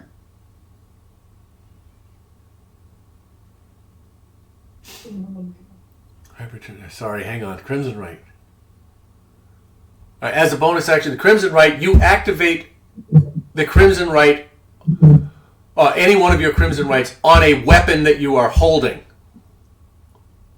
All right. So your serrated saber has the Crimson Right. When you strike with your serrated saber, you can add that damage from the strike from the saber, from the sword, because that's what you put it on, right? Oh yeah, but you can apply your Crimson Right to your unarmed strikes as well, right? Yeah, it says hybrid form predatory strike. You can apply your Crimson Right to your unarmed strikes, which is treated as one weapon. I gotta read it. Sorry. Yes. Okay, there it is. It's in the additional details. Thank you. All right. Yeah, you can punch it and use the Crimson Right on it. Yep. Go ahead. What's my best bet? Sorry, I just wanted to make sure we got it right. No, me too. I'm learning. You guys are teaching.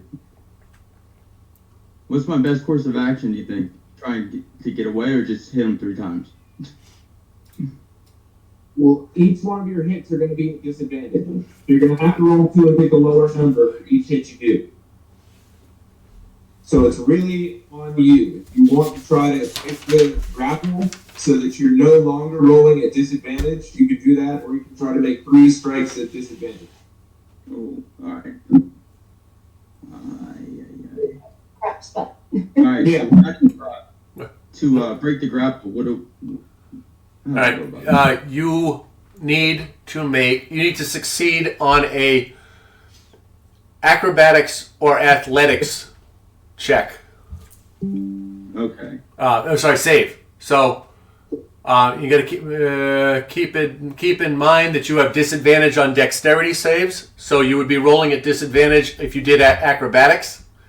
But athletics, I have advantage. Your athletics. That's for jumping. Never. Yeah, it specifically says jumping, staying afloat, or breaking something. A thing. Breaking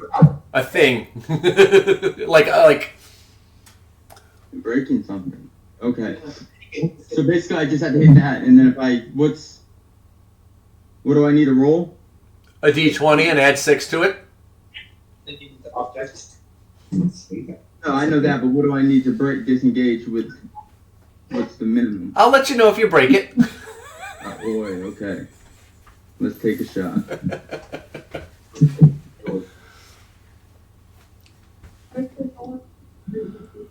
Okay, so you use all your strength to stretch, kind of break out of this, and you are able to break free. You are no longer restrained. You have used your action. Yeah, okay, so I used one of my 2 actions, correct? You have 1 action per turn. If you choose to attack as your action, you can attack twice. You chose to break the grapple. So then I can use a bonus action? You have a bonus action. Okay. Which is my predatory strike in the hybrid form. You can use, yes, as an unarmed strike. Yes. Yeah. So I can. I'll give you that. Right? Isn't that? Yep. Does that work? That works. It's a bonus action. It is a predatory strike. Yeah, it has to be an unarmed strike in that case. Yeah, which is fine. Yep. Okay. All right. So to hit, let me see.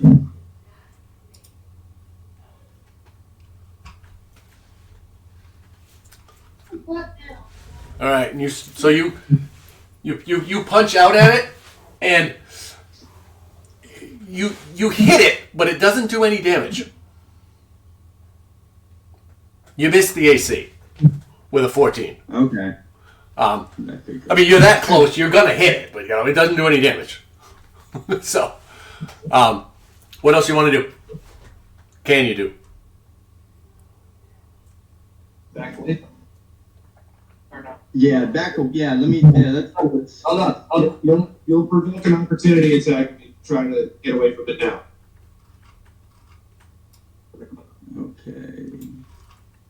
It'll be allowed to hit you if you move out of range of it. Yeah, it'll get a free swing at you.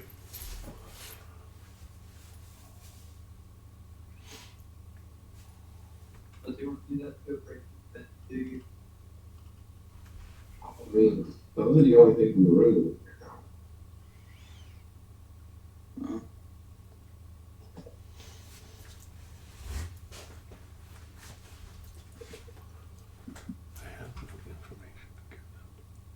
What else?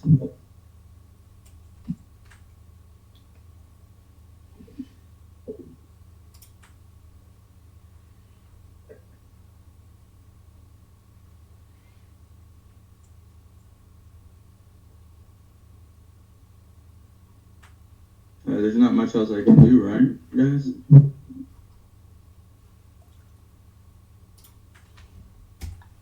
It's up to you. Who's got time? Who's got time nature? I do.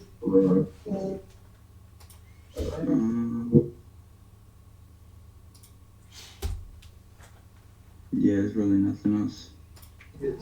All right. Because if I move, it'll opportunity attack, and then I can't. I already used that, so.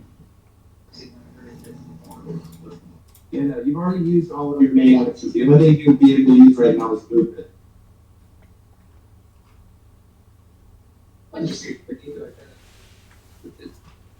It's pretty much only like to this square here, and that's it. And that's it.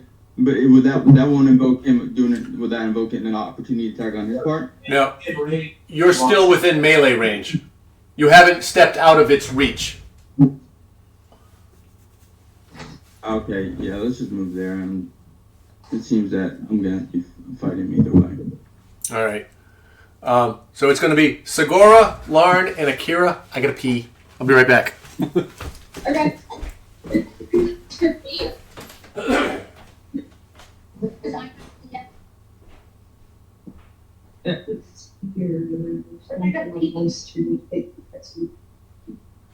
Oh wait, I could have done a blood maledict.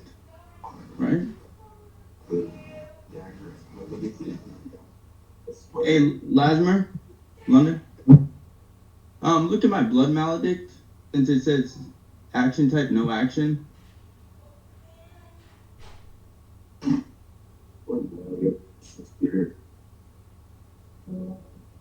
And then, can I just add that to the next time you use? You can invoke one curse, or the one curse one time per short rest before it affects the target. You can choose to amplify the curse gains additional effect. Noted in the curse amplifying curse causes you to take 1 points of necrotic damage. Okay, so your thing did turn into a d6 instead of a d4. So the blood maledict is like just the gist of what your curse does. You have to choose it for it to be. But I could have just invoked it right then and there on Venom. It does not take an action. Oh, so I can just do it regardless?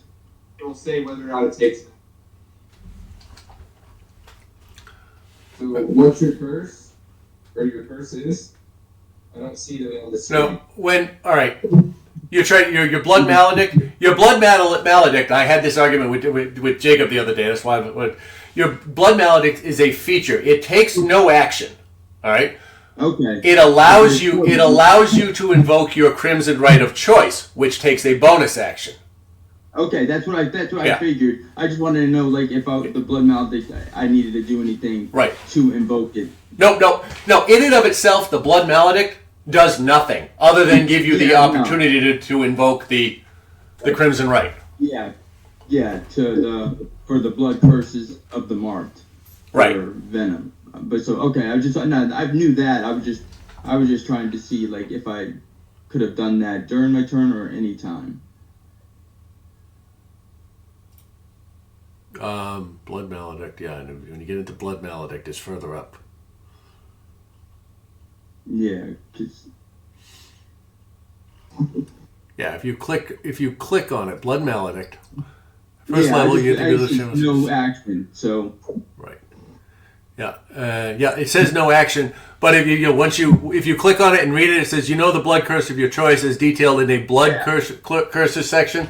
So now you go up to the blood curses section here, which is under Crimson Right, your blood curse of the marked. And that, if you read it, it says as a bonus action. So it takes a bonus action to do it, but you're doing two things at the same time. So then I was just seeing if I should have done that, but then I used a bonus action. That's all. Yeah. Okay, cool. No worries. You got it. All right, and Segura moved down. I see that. Okay. What are we doing?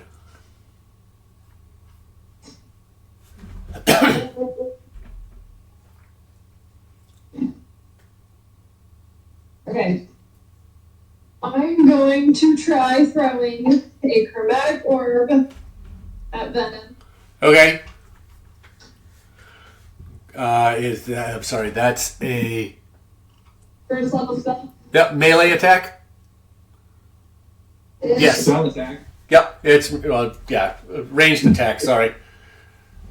I'm trying to figure out if I have to do a save or you have to do an attack. So it's a ranged attack. Go ahead. Yes.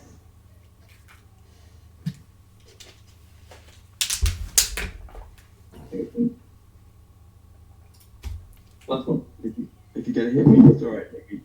6. So I got 13 to hit. You got a 13 to hit? Alright, you cast it out, it explodes in that pile of rubble behind it. It does not hit Venom, I'm sorry. Damn you, Venom. Is there anything else you want to do? I'm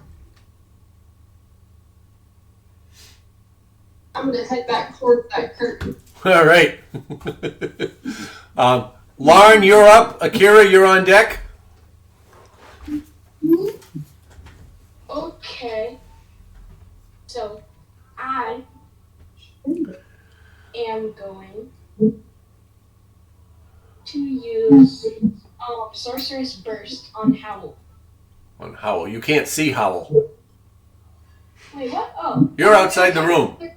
Sorry, it's going to take you 50. It's going to take you 15 feet of movement to get to either one of those two empty squares. Okay. All right, there's 15. All right. I would move one more because right now, now you can see him behind Lasmer. Okay. Or over Lasmer. Use Sorcerer's Burst All right, go ahead. with a 26 to hit. Oh, even with 3/4 cover, that hits. Jeez. Go ahead and roll. Go ahead and roll your damage on that one. What kind of damage is it? Poison. Let's say that'll be force. 6 point of Sorcerer's Burst. Oh, sorry. Oh, you can choose. What kind of damage do you want it to be? Sorry. Force damage against Howl. Let me find him. 6 points of force damage. All right. It comes through, and you see him kind of fly backwards in a way. He bounces off that pile of rubble a little bit and stands back up. He is barely standing at this point. Does that end your turn? Yeah. All right. Akira, you are up, and then we're going to go Yami at the top of the round.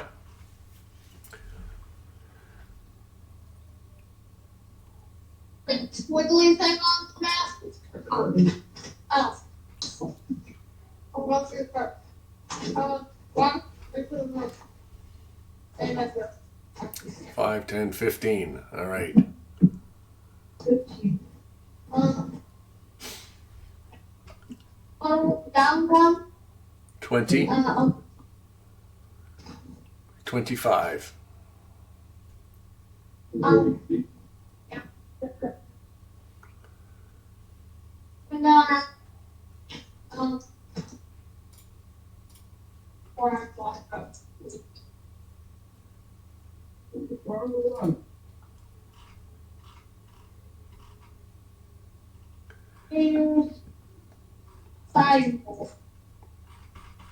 Firebolt. All right, go ahead. That's a ranged attack. Go ahead and make your attack.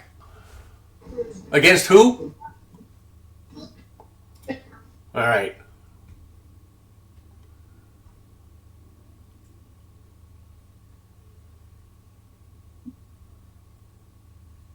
Oh, 17. 17 hits. All right, go ahead and roll your damage.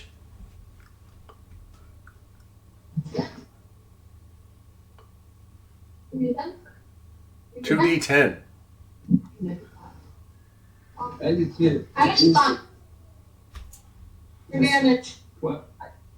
5 points of damage. All right. You watch as you do you want to describe it?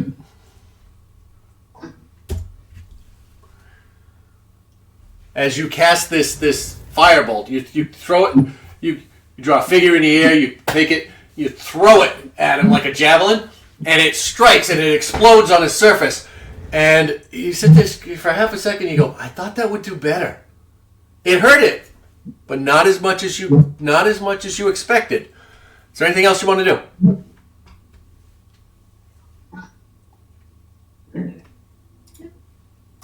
All right, we go top it around. It is Yami. Zend will be the next player to go.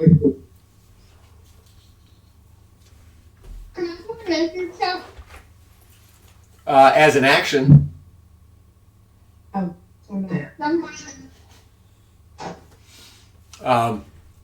So Zend. Oh, sorry. Yami's turn. My apologies. 10, 15. And you killed Venom.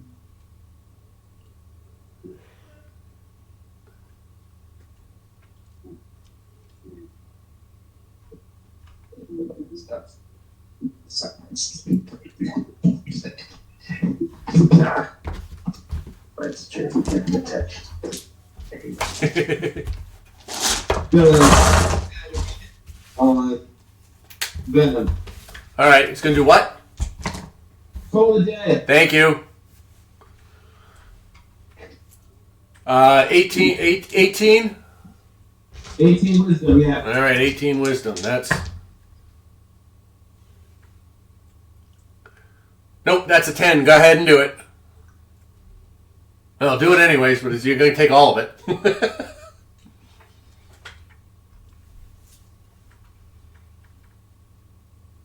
20 points of damage. 20 points of damage. All right.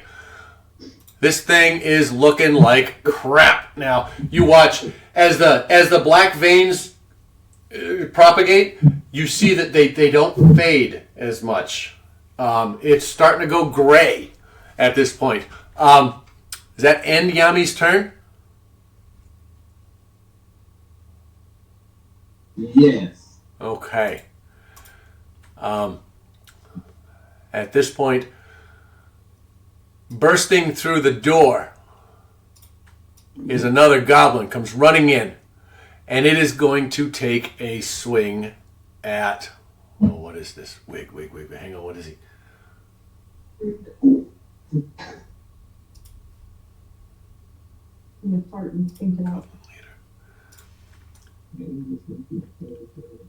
It is going to take a swing at Segura with its scimitar. That is a 13 to hit. Okay. It's going to take a second swing at Segura with a scimitar with a 16 to hit. That hits. That hits. Doing 9 points of slashing damage. It is also going to take a third swing at Akira, and it's going to stumble as it does so and miss. It is going to continue its movement to here, not getting out of melee range, and that will end its turn. Growl is dead. Zen, what would you like to do? It is your turn. The next Winnie and then Lasmer are the next two players, and then Yatin.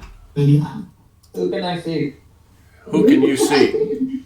You can see, well, you can see Howl and Venom behind Lasmer. Okay.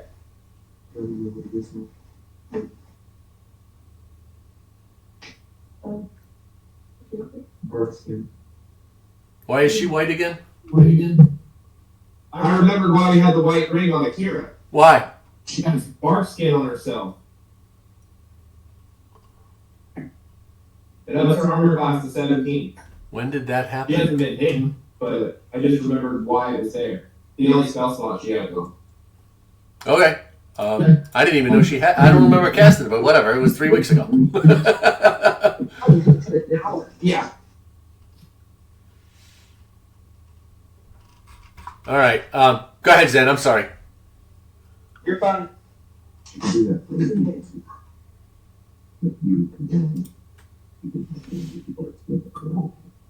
So, I was down before this. Do I have to?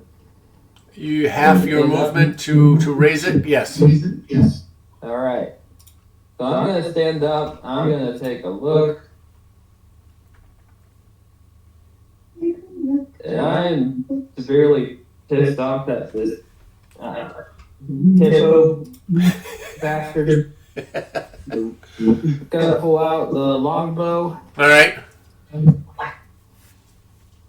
I'm going to cast Hail of Thorn on myself as a bonus action. Okay.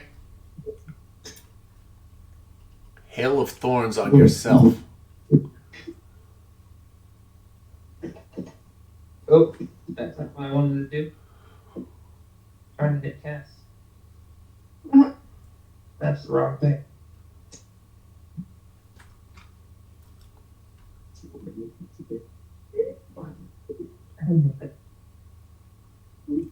Yeah, thank you. All right. Go ahead and make your attack with your... I wasn't doing damage with the Hail of Thorns yet. I know. was hitting the wrong button. All right. No, that's cool. I'm reading it, and I'm like, all right, you got to make your attack first, and then that. Okay, cool. Go ahead. Yeah. Who are you aiming at? The hippo thing? Venom. All right. Roper. I've seen enough anime to know what that tongue does to people. I rolled a nat 20. Woo! Good for you. All right. The bow fires and it strikes right. It gets through a piece of plate, like the leather plate armor on its back, and it pierces deep. Go ahead and roll.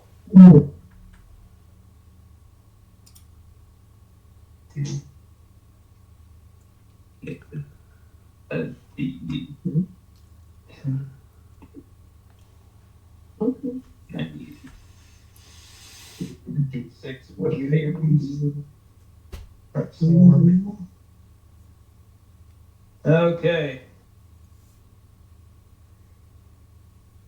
8, 7,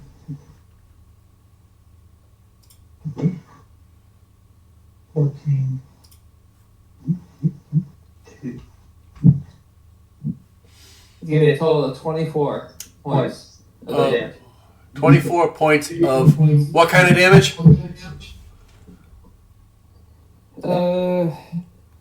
I'm pretty sure it's gonna be all piercing.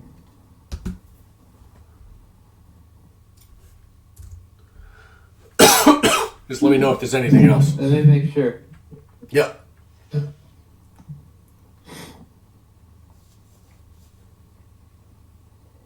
right, did you do more than 8 points of piercing damage? Oh yeah. All right, that's all I really care about. Do you want to describe this one? You took him out since you. Zed having been brought down twice by this creature. Stands up after getting cured by Lasmer. Looks extremely angrily at it. Whistles very sharply. And then launches an arrow over Lasmer and Al into the back of this creature's neck, which then has a bunch of arrows following closely behind it as a hail of thorns takes effect. All right. Shot of this arrow. Following that swarm of arrows is the swarm that he keeps with him. Also, striking the back in the same spot. Whoa!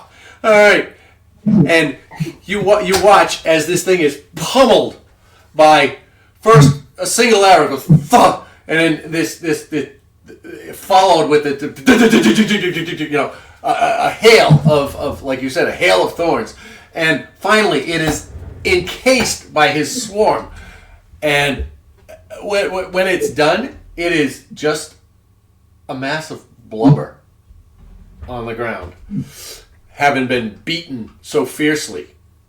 Does that end your turn? Yeah, that's gonna do it. Okay. Boom. All right, that ends your turn. We are. Lasmer, you are the next player to go. As let's see here, 5, 10. This guy comes running through the door.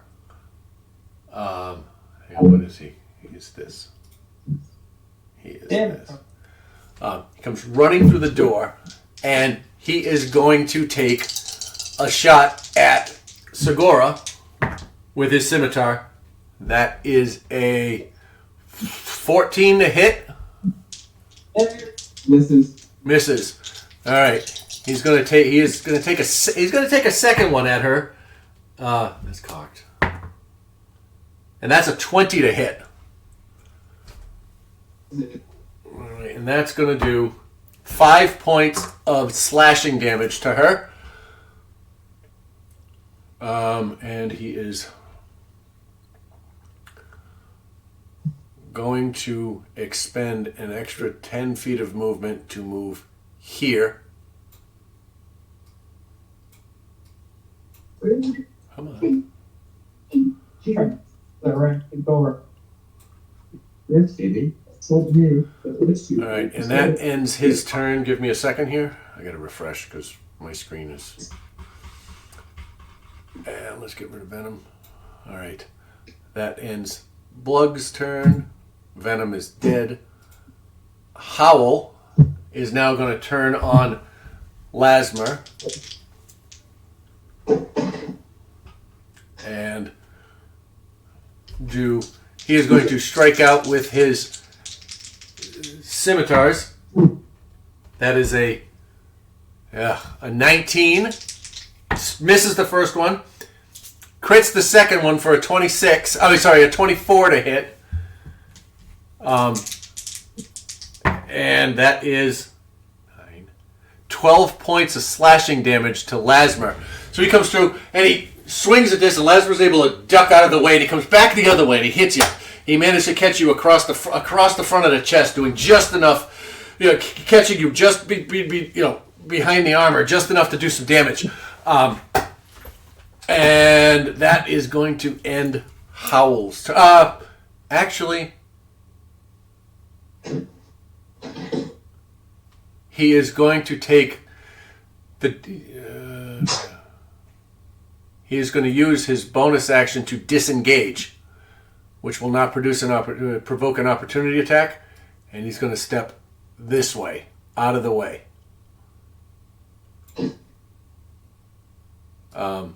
10, 15, 20. Come on. Get him out of the way there.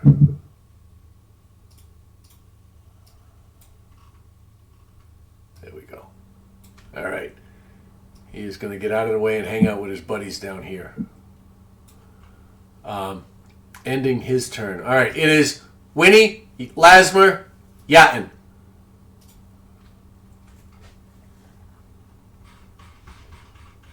Winnie's gonna fly into this ring and then end its turn. Okay.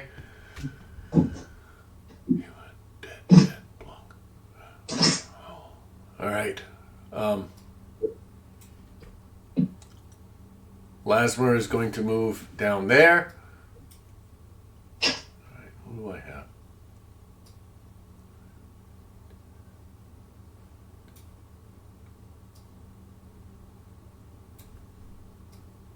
What the hell? 35. 35 gets me this. I'm gonna bonus action transfer my Hunter's Mark to Wig and then attack. All right.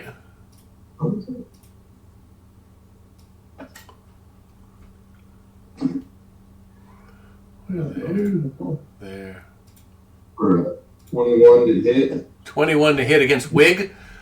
Wig is one of them.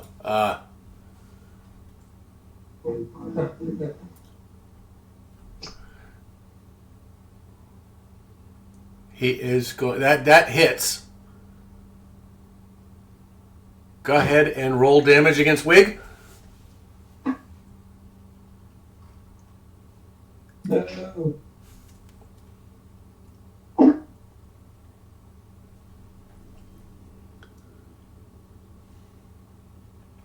It's 16 damage. 16 points of damage. All right. What kind of damage is that? Piercing damage. All right. Awesome. All right. You strike in and you hit him. You catch him along the side, and it goes into the. He's wearing half plate, so it comes in and it catches the opening on the side where it ties together, and it scoops out scrapes out a good portion of his midsection there. He's looking hurt. Does that? What do you want to do next? Apple. All right, that's a 18 Dex. Con. 16 Constitution. Yeah, he failed it. He rolled a 3 plus whatever, and it's not enough. So he is prone. And then I'm going to do a second attack. If someone's prone, it's an advantage, right? Yep.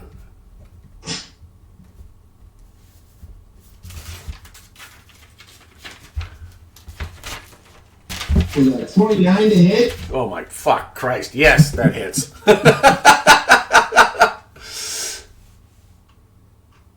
I guess you can hit him that time.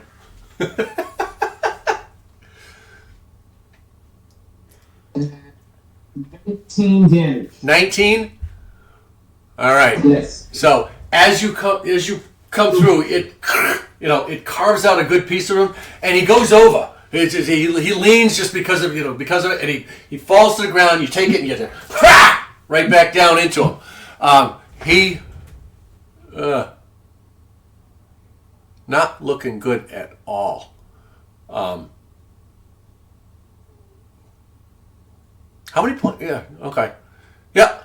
Not looking good at all. Does that end your turn?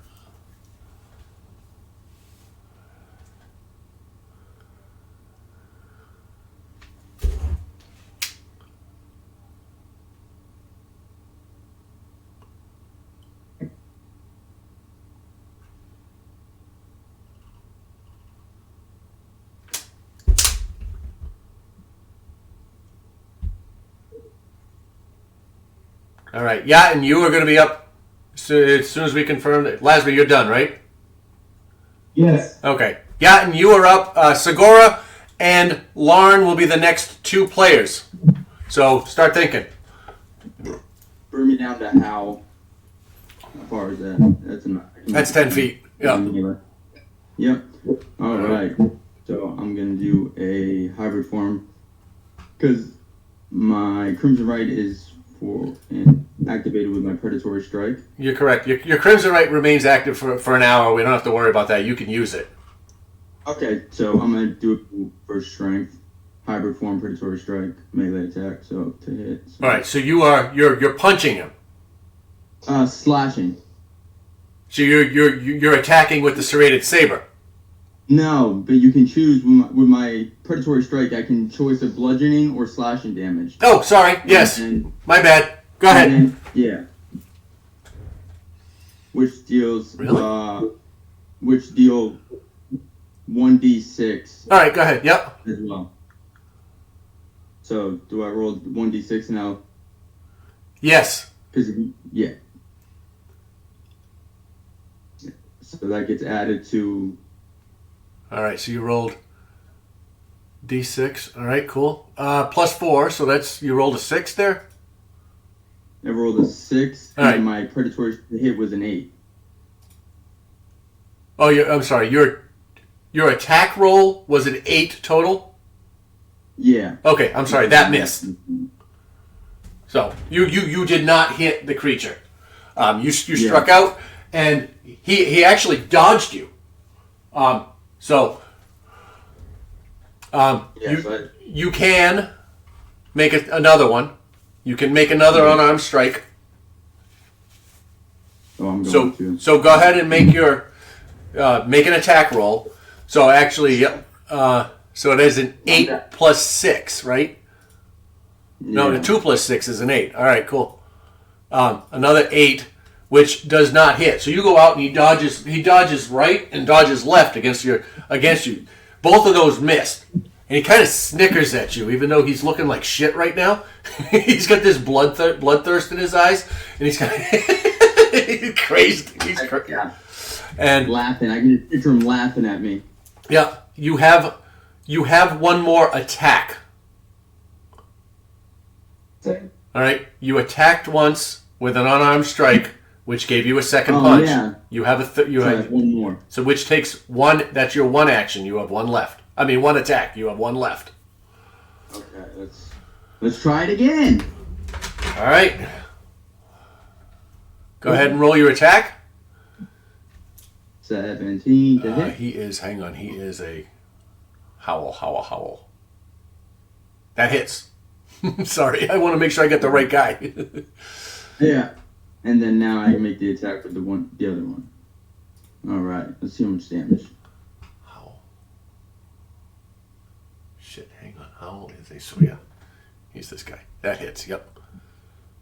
And then I do and then I add because it says I can add the 1d6 now too, right? Yep. You can add the 1d6 to that. So how much did you get? You got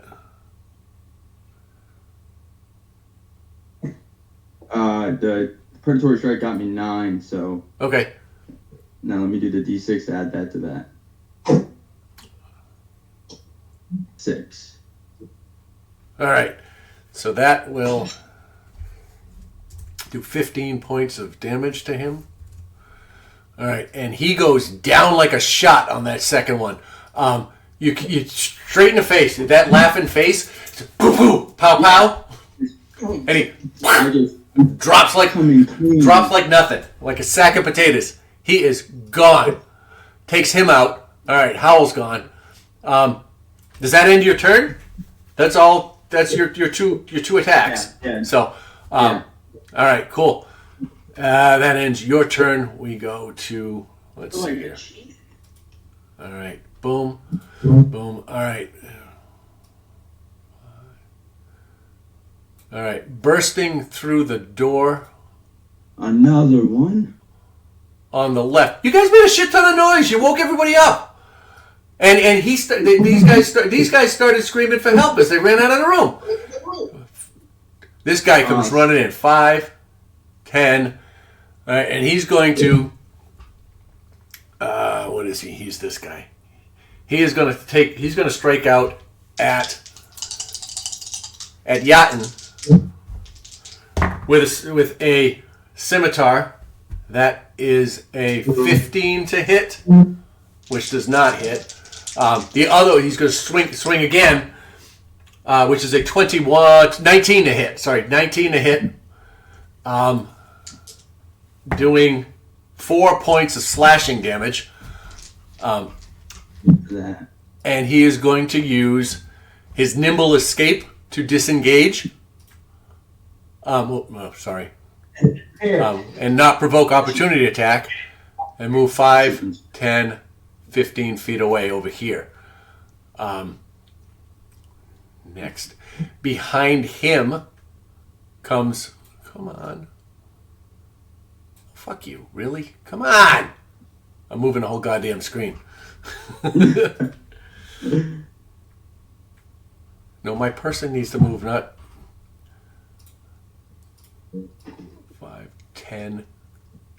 Alright, this guy comes running in and does the same thing. He sees you there to his left.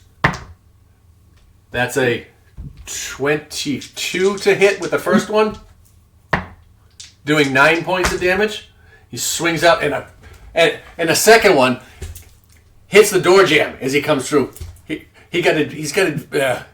So anyways, alright.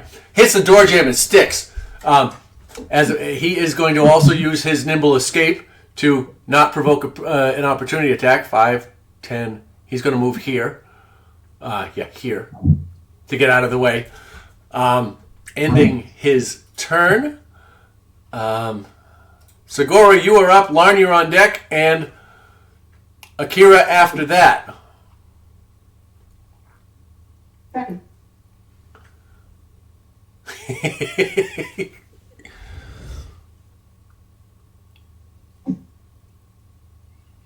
Lightning bolt has dex save of 14. All right, for Wig and Blood. They are two different ones. Yeah, it's going to hit Wig and Blood. It's that white thing, right? Yeah. All right. I can turn. So Wig.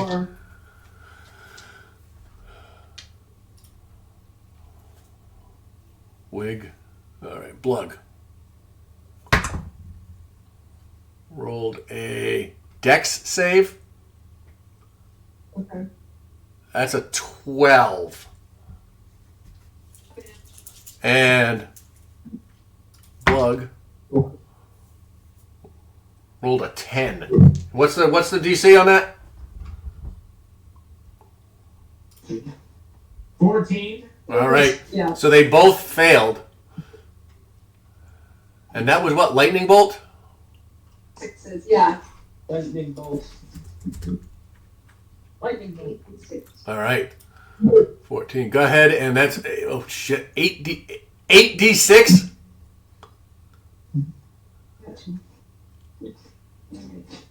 Yes. All right. 8d6. All right. Just go ahead and roll.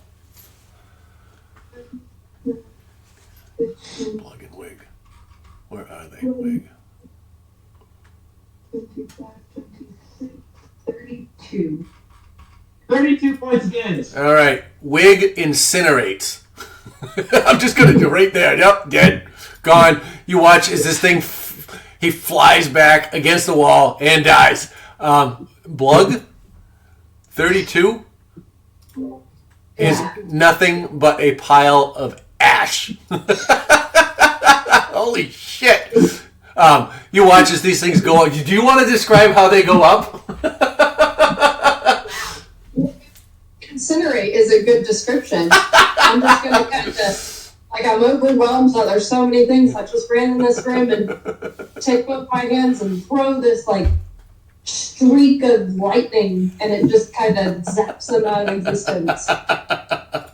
All right, awesome. Anything else you want to do? No, that's it. Okay, like that was enough. I did my job. Yeah, All right. I had a quick question. Yeah, sure. Does this whole, because my the Crimson Right, it does lightning damage. Does that matter? Should I have brought that up earlier? At this point, the type of damage is irrelevant for these guys. Okay, no, that's all I was wondering. Yeah. I didn't know, like, if in the future if there's like a certain, like, if I If They say what kind of damage. yeah, you should specify the type of damage that it does, because like Yeah. if you have immunity to things or resistance, you may have resistance to certain types of damage. Okay, yeah, I was just wondering, like, if All right. and like with creatures, if they're like, if they have. Well, like with Venom, I was always asking what type of damage. Okay, yeah. He had several immunities and several resistances. Okay. So, yeah. I'll So, make sure to clarify. okay, excellent. All right, Lauren, Akira. Lauren first. Okay. So, it's Snag or Yes. It's Roar. No.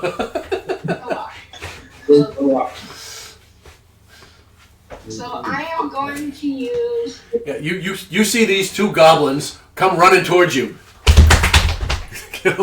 Swords up, scimitars out.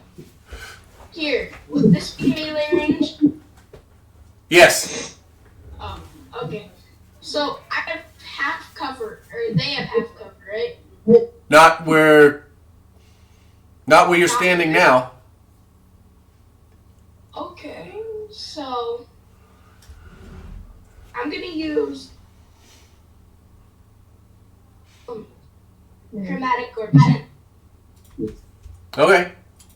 So a 22 to hit. Ah, fine. You can hit him. Right. All right. What kind of damage? Go ahead and roll on Snag. All right.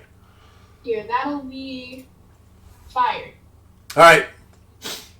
And the 3d8s are 14 damage.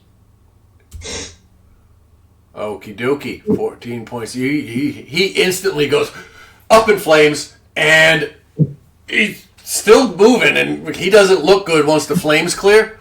He is slowed down a little bit. He's not looking good at all.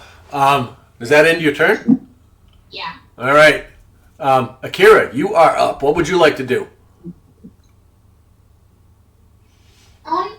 I will on war. All right.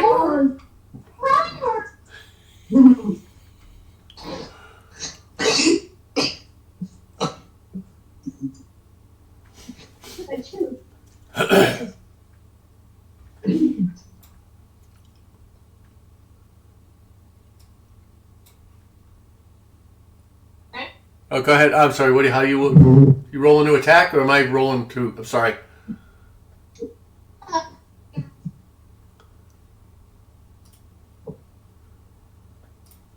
Not all day. That's it.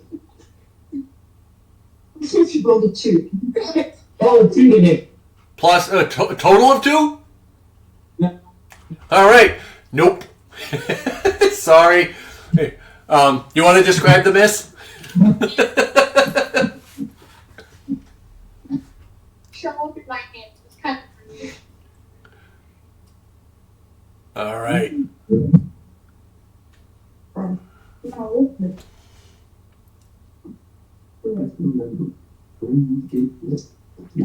right. Does that, Akira? Does that end your turn? Yeah. All right. Sorry.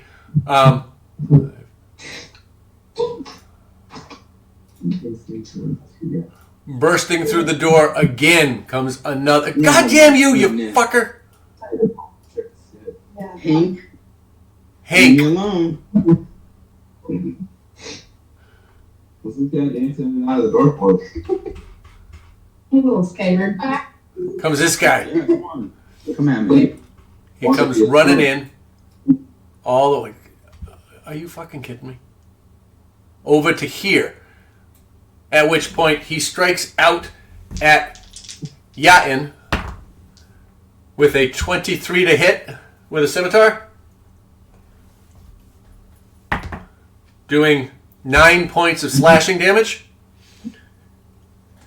And he turns around and he goes the other direction against Akira with 16 points of slashing damage.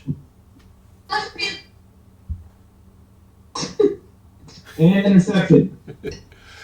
All right. And he does there. That is, well, he would do 7 points of damage. Less.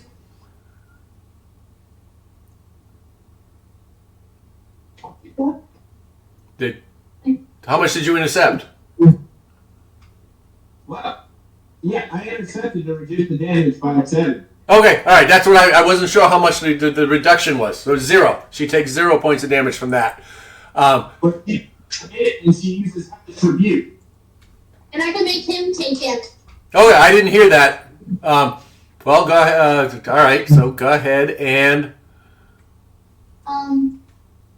Okay.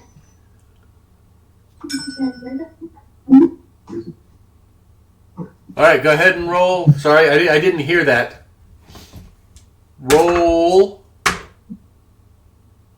your that damage. make a dex? Yeah, roll your damage.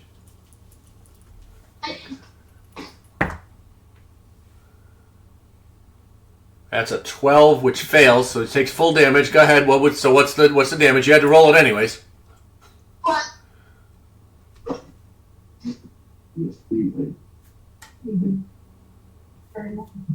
12? Well, That's what I'm making sure. Making sure I heard that. Making sure I heard that. And that's fire damage, right? yes. All right. So as he strikes, Lasmer gets in there with his shield and blocks it, saving her from taking any damage or deflecting the damage. And this flame erupts from beneath him, just like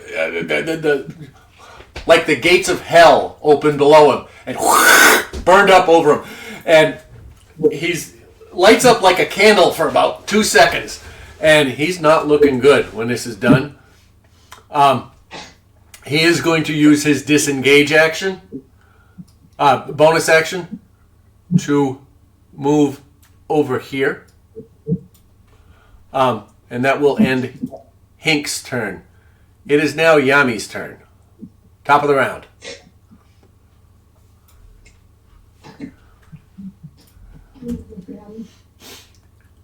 Yes. There it is.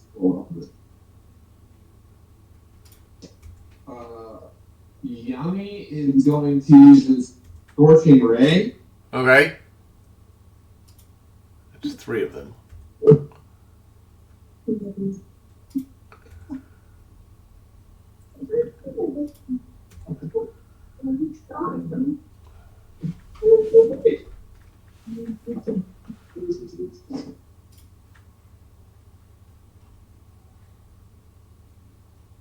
With a 15, a 27, and an 11.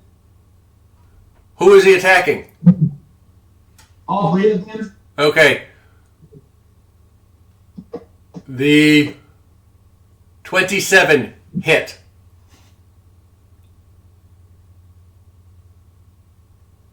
Who was the 27 aimed at? All right. Go ahead and roll damage on that one. The other two fly behind and hit that pile of rubble with an explosion behind them.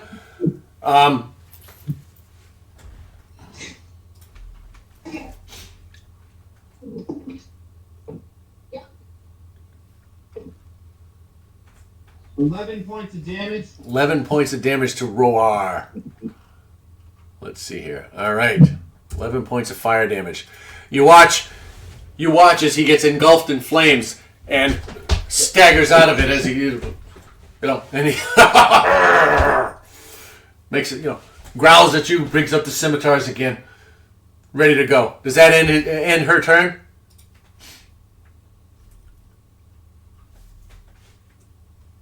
Yes. All right. Zend, you are up. The next players will be Winnie and then Lasmer and then Yatin. Cool. Alright. Just gonna cast Zephyr Strike on himself. All right.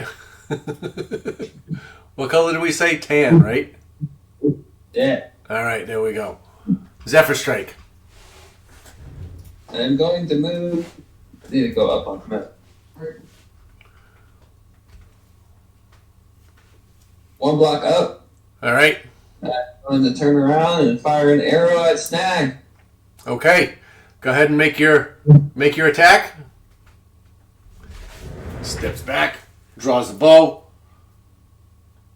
I'm going to use the ability of Zephyr Strike to make a advantage roll against the attack on Snag. Okay.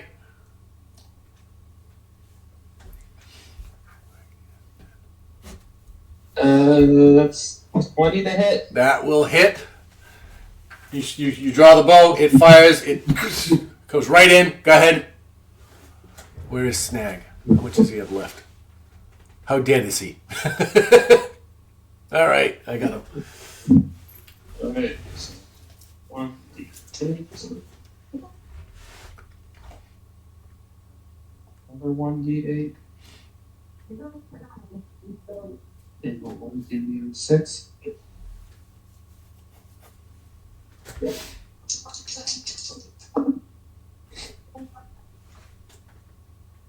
Alright. I love you. For 17 damage. 17 points of damage. All right. You fire the bow, and it goes in, and somehow it breaks right through the, what's it wearing? It's wearing studded leather. It goes right through, straight through with the heart, and and he just drops, falls to the side. He is dead. All right, Snag is dead. No more Snag. All right, gone. Is there anything else you'd like to do on your turn? Another shot with my longbow at Roar. All right, go ahead. Picking them off one at a time here. Give me a 14 to hit. 14 does not hit. It goes high. It just comes up. He's short. He ducks. And and he's carrying it. Yeah, and he ducks. So, All right. does that end your turn? That's good. Do it. Yeah. All right, that's that. All right, it is. Oh, that one's dead. Another dead one. Another dead one. Oh, Winnie and Lasmer. Winnie's gonna fly into Yami, and then it's turn. All right, 0, 0, 0, 0. Let me get rid of I'm getting rid of the dead ones here. Sorry. Dead. Dead. All right, Lasmer and Yatin. It is you. Alright. I am going to forward and then up. Yeah.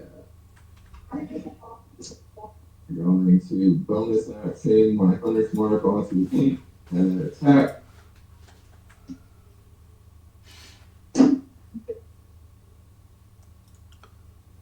16 to hit. 16 does not hit. It comes up with its scimitar and it parries against you and avoids the attack. Right, I'm gonna attack again. Okay.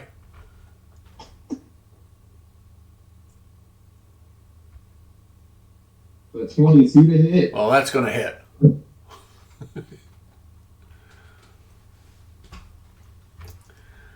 And that one he doesn't. He's over here, and you come in and you get him the other way. So all right, how much damage does that do? And there's 13 points of damage, and I'm gonna topple. 13 points of damage to. Where's Hink? Where's he in the list? There he is. 13 points of damage. All right, and that's a con. How much? 16. All right, hang on.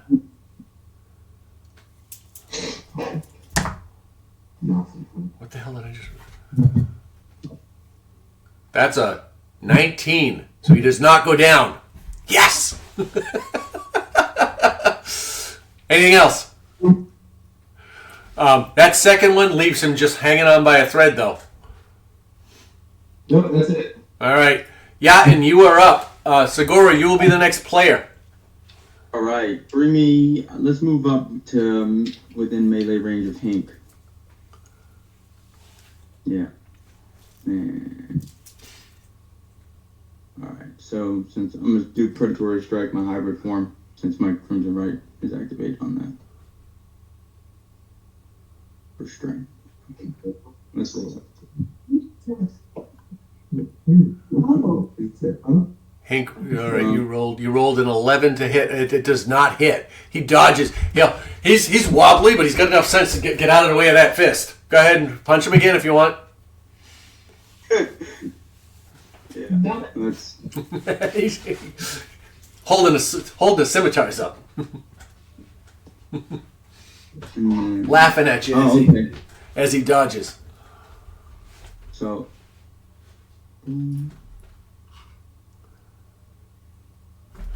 He goes the other way, dodges the other way. The right comes out, the left comes out, and he laughs at you again. Damn it. He's got that crazed look in his eye, somebody on their last leg. And he's like, I don't care, I'm dying anyways. So I have the bonus action, right? That's correct. You have one attack left. That was your first attack.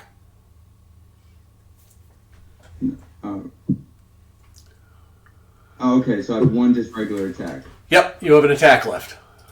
All right, let's try it again, because that's where my Crimson Right is on, my fist. Jesus. And you see him. He's like, and he goes like this. He goes. Who am I fighting? Floyd Mayweather? And he laughs at you. And now my bonus for that would be one more punch. Yeah. He drops his swords, stands up, and laughs. Oh, okay. And then now I do since. All right, so then this is my bonus action, which is another fucking punch that's gonna miss.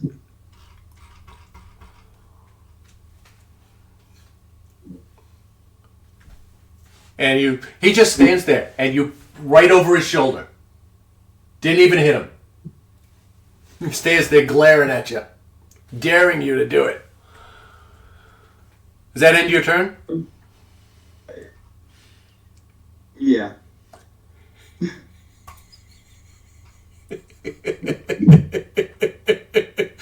That was horrible. Horrible. 4 punches. Anyways, one of them. Roar is going to slide this way. And he is going to strike out at Lasmer with a 23 to hit. And that's, fuck you, 4 points of slashing damage.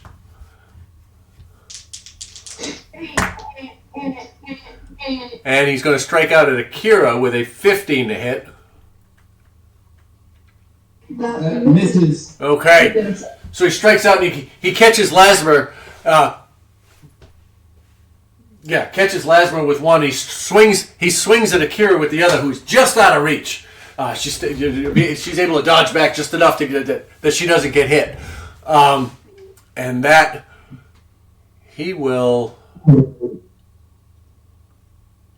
take his use disengage and jump up on this thing. I forget what it is. This fire pit, and it is not lit. It has dead embers in it. And 5, 15, 20, 25.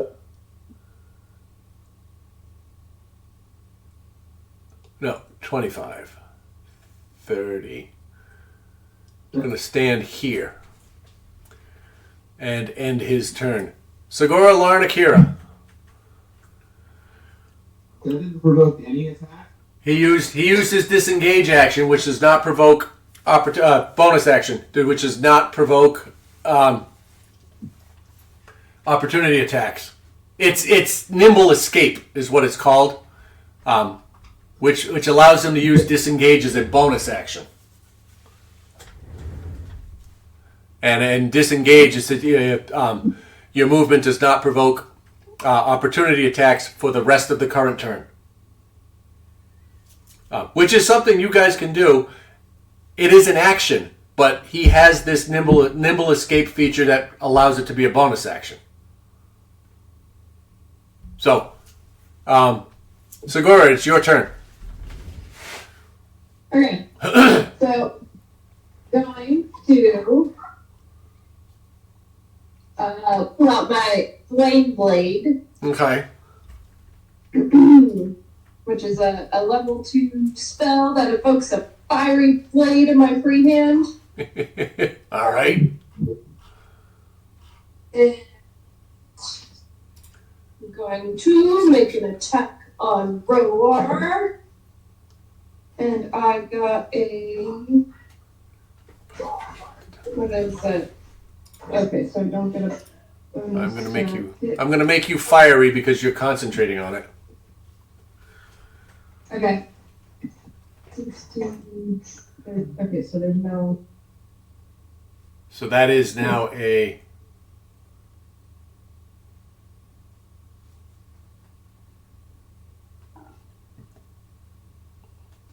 I rolled a 16 to hit.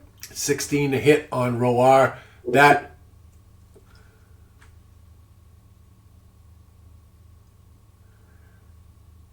misses. He strikes up with his scimitar and knocks you away. Parries. He parries that, knocks it away, misses him. Go ahead, what else you got?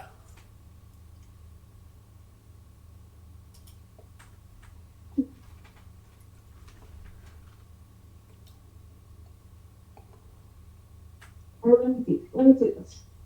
Okay. Yeah, I don't see any composer. That didn't come up good. I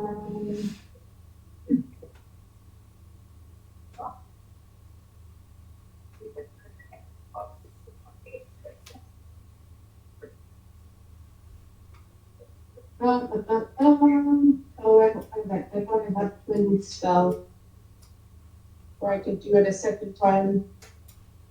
But I don't think I have that in, or didn't get that, I guess.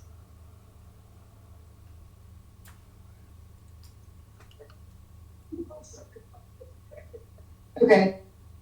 Yeah, I think that's all I can do. All right. That is all right, Larn. If that ends your turn, Segura. Larn, you are up. Akira, you are on deck. Okay. So, I am going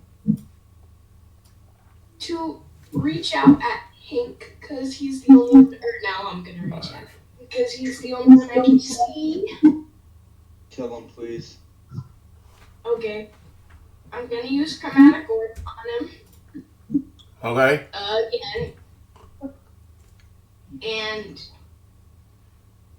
I probably missed a 15 to hit. Chromatic orb hits. 15 will hit him. He can't. Oh, that, He can't parry that attack. Okay.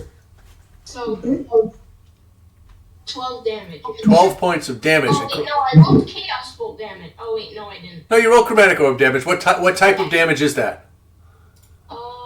Force. All right. You, as you fire this bolt, it strikes out and hits him, and it sends him flying against Yatendoji and off and down to the ground where he falls limp.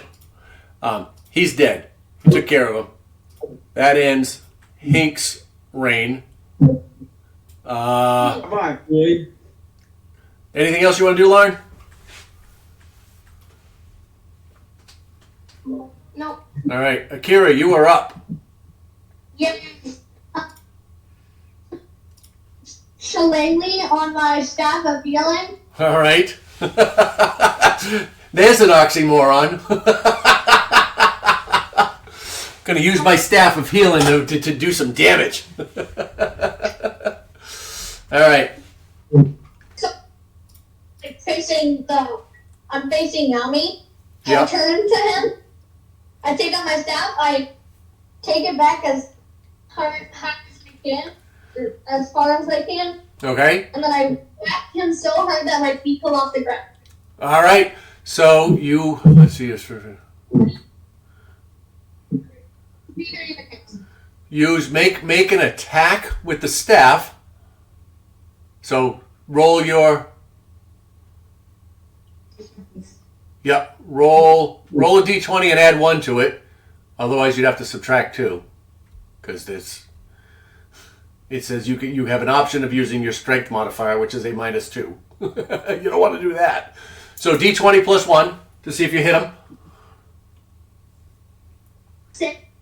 A 6. As you go back and you bring it up and you come down and he just kind of scampers out of the way, and your staff hits the ground and you actually jump up on it a little bit and come down. You hit the ground so hard. Anything else you want to do?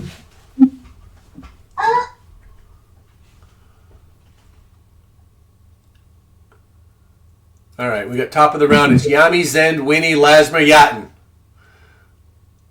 I'm dead. Roar's been hit, right? Huh? I said Roar has been hit. Yes, Roar. Yes, he has been hit. That is correct. That's all the dead. All right.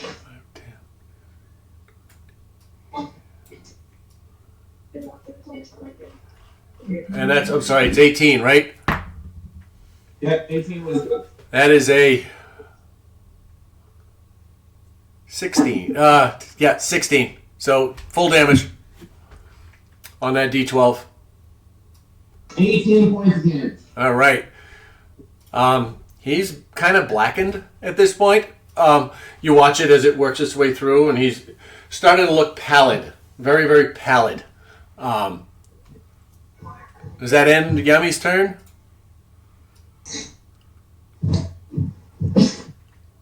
Yes. All right. All right. Zend, you are up. Winnie, Lasmer, Yaten.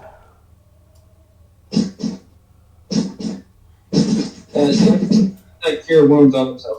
All right.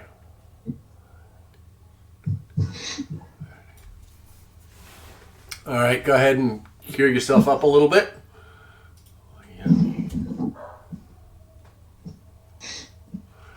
And that means we are at Winnie and Lasmer. Winnie's not going to do anything. All right. Lasmer, what would you like to do?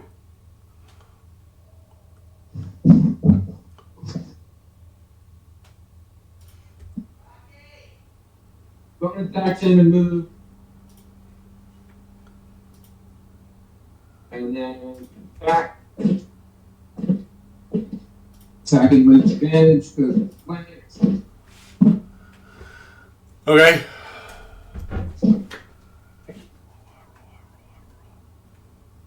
He's going down. 20 to hit. 20 to hit. That hits. Go ahead and get him.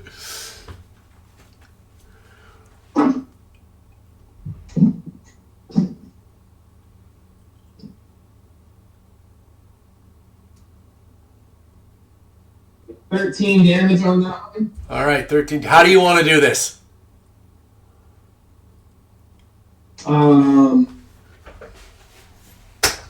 Leap over Akira and land and turn and stab with my trident upwards into the bottom jaw, stabbing it in the head.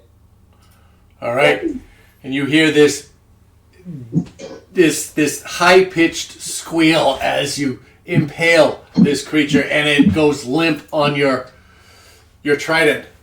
And the next thing you hear is a loud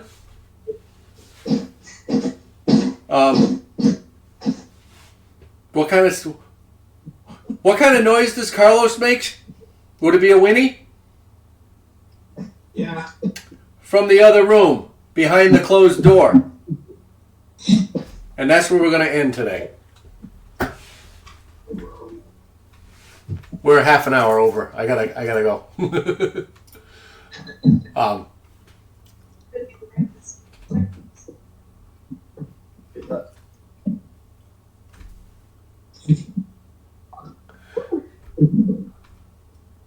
You guys roused the entire castle. All right, guys. We'll do this again next week. Thank you. Wait. Take care. Bye.